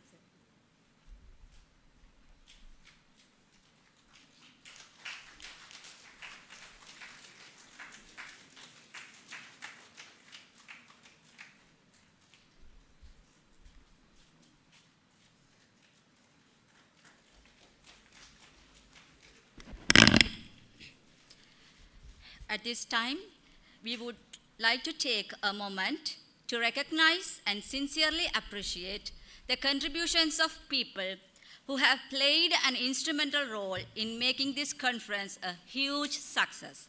To deliver the vote of thanks, I now invite Dr. T. Kogul, Secretary, VINGNANAM Research Conference 2024, to the stage. Thank you. So, good afternoon, ladies and gentlemen.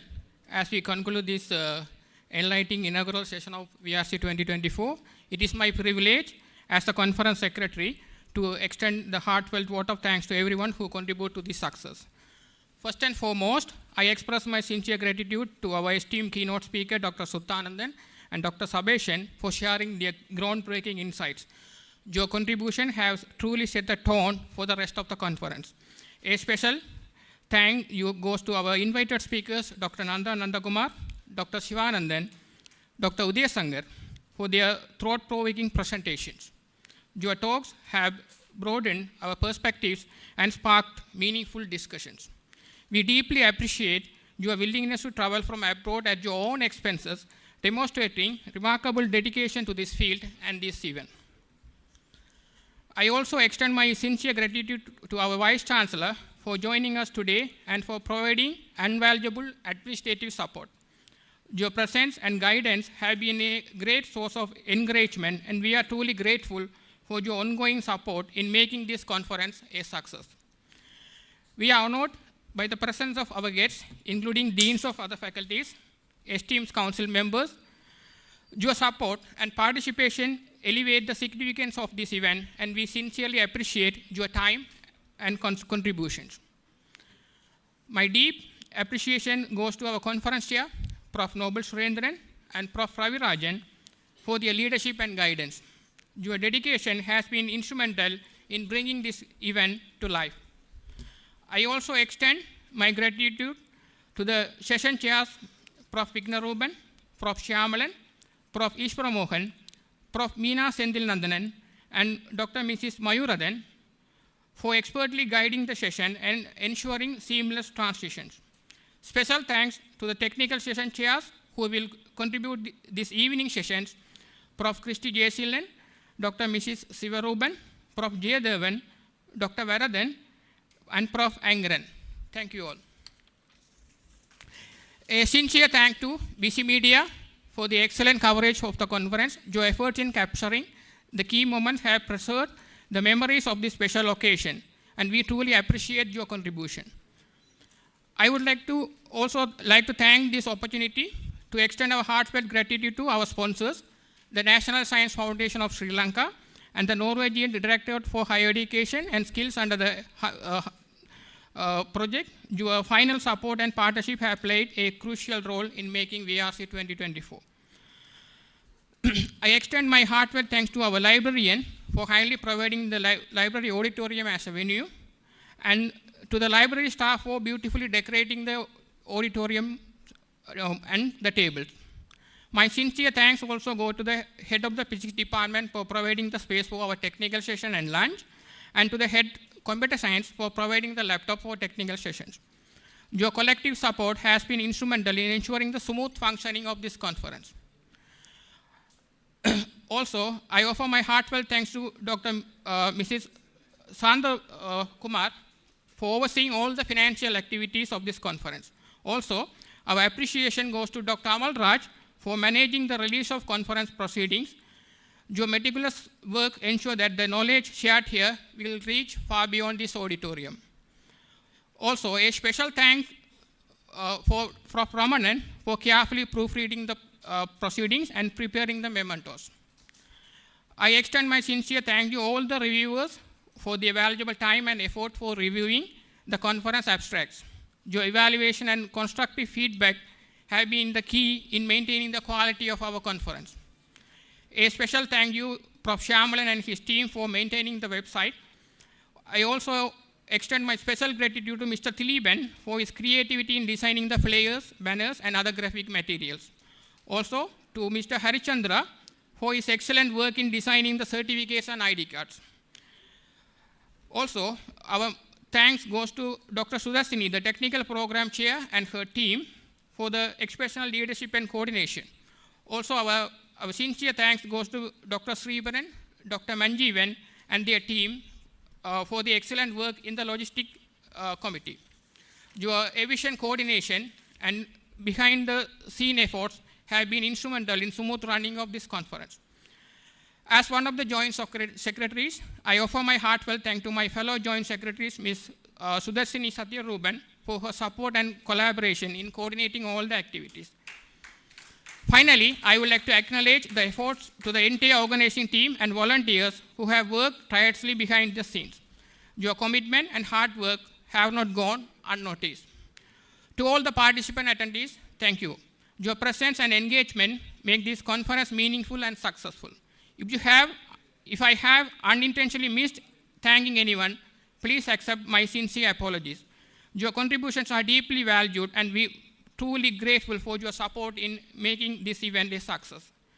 Before we conclude, I invite all the registered participants and guests to join us for the lunch, which will be served at the physics department. We look forward to continuing our discussion in more formal way, and we hope you enjoy the meal. Thank you very much. And the speakers and the guests, please come to the front to take a photograph. And others, please go to the lunch, and we will join back at 1:30 p.m. Thank you very much.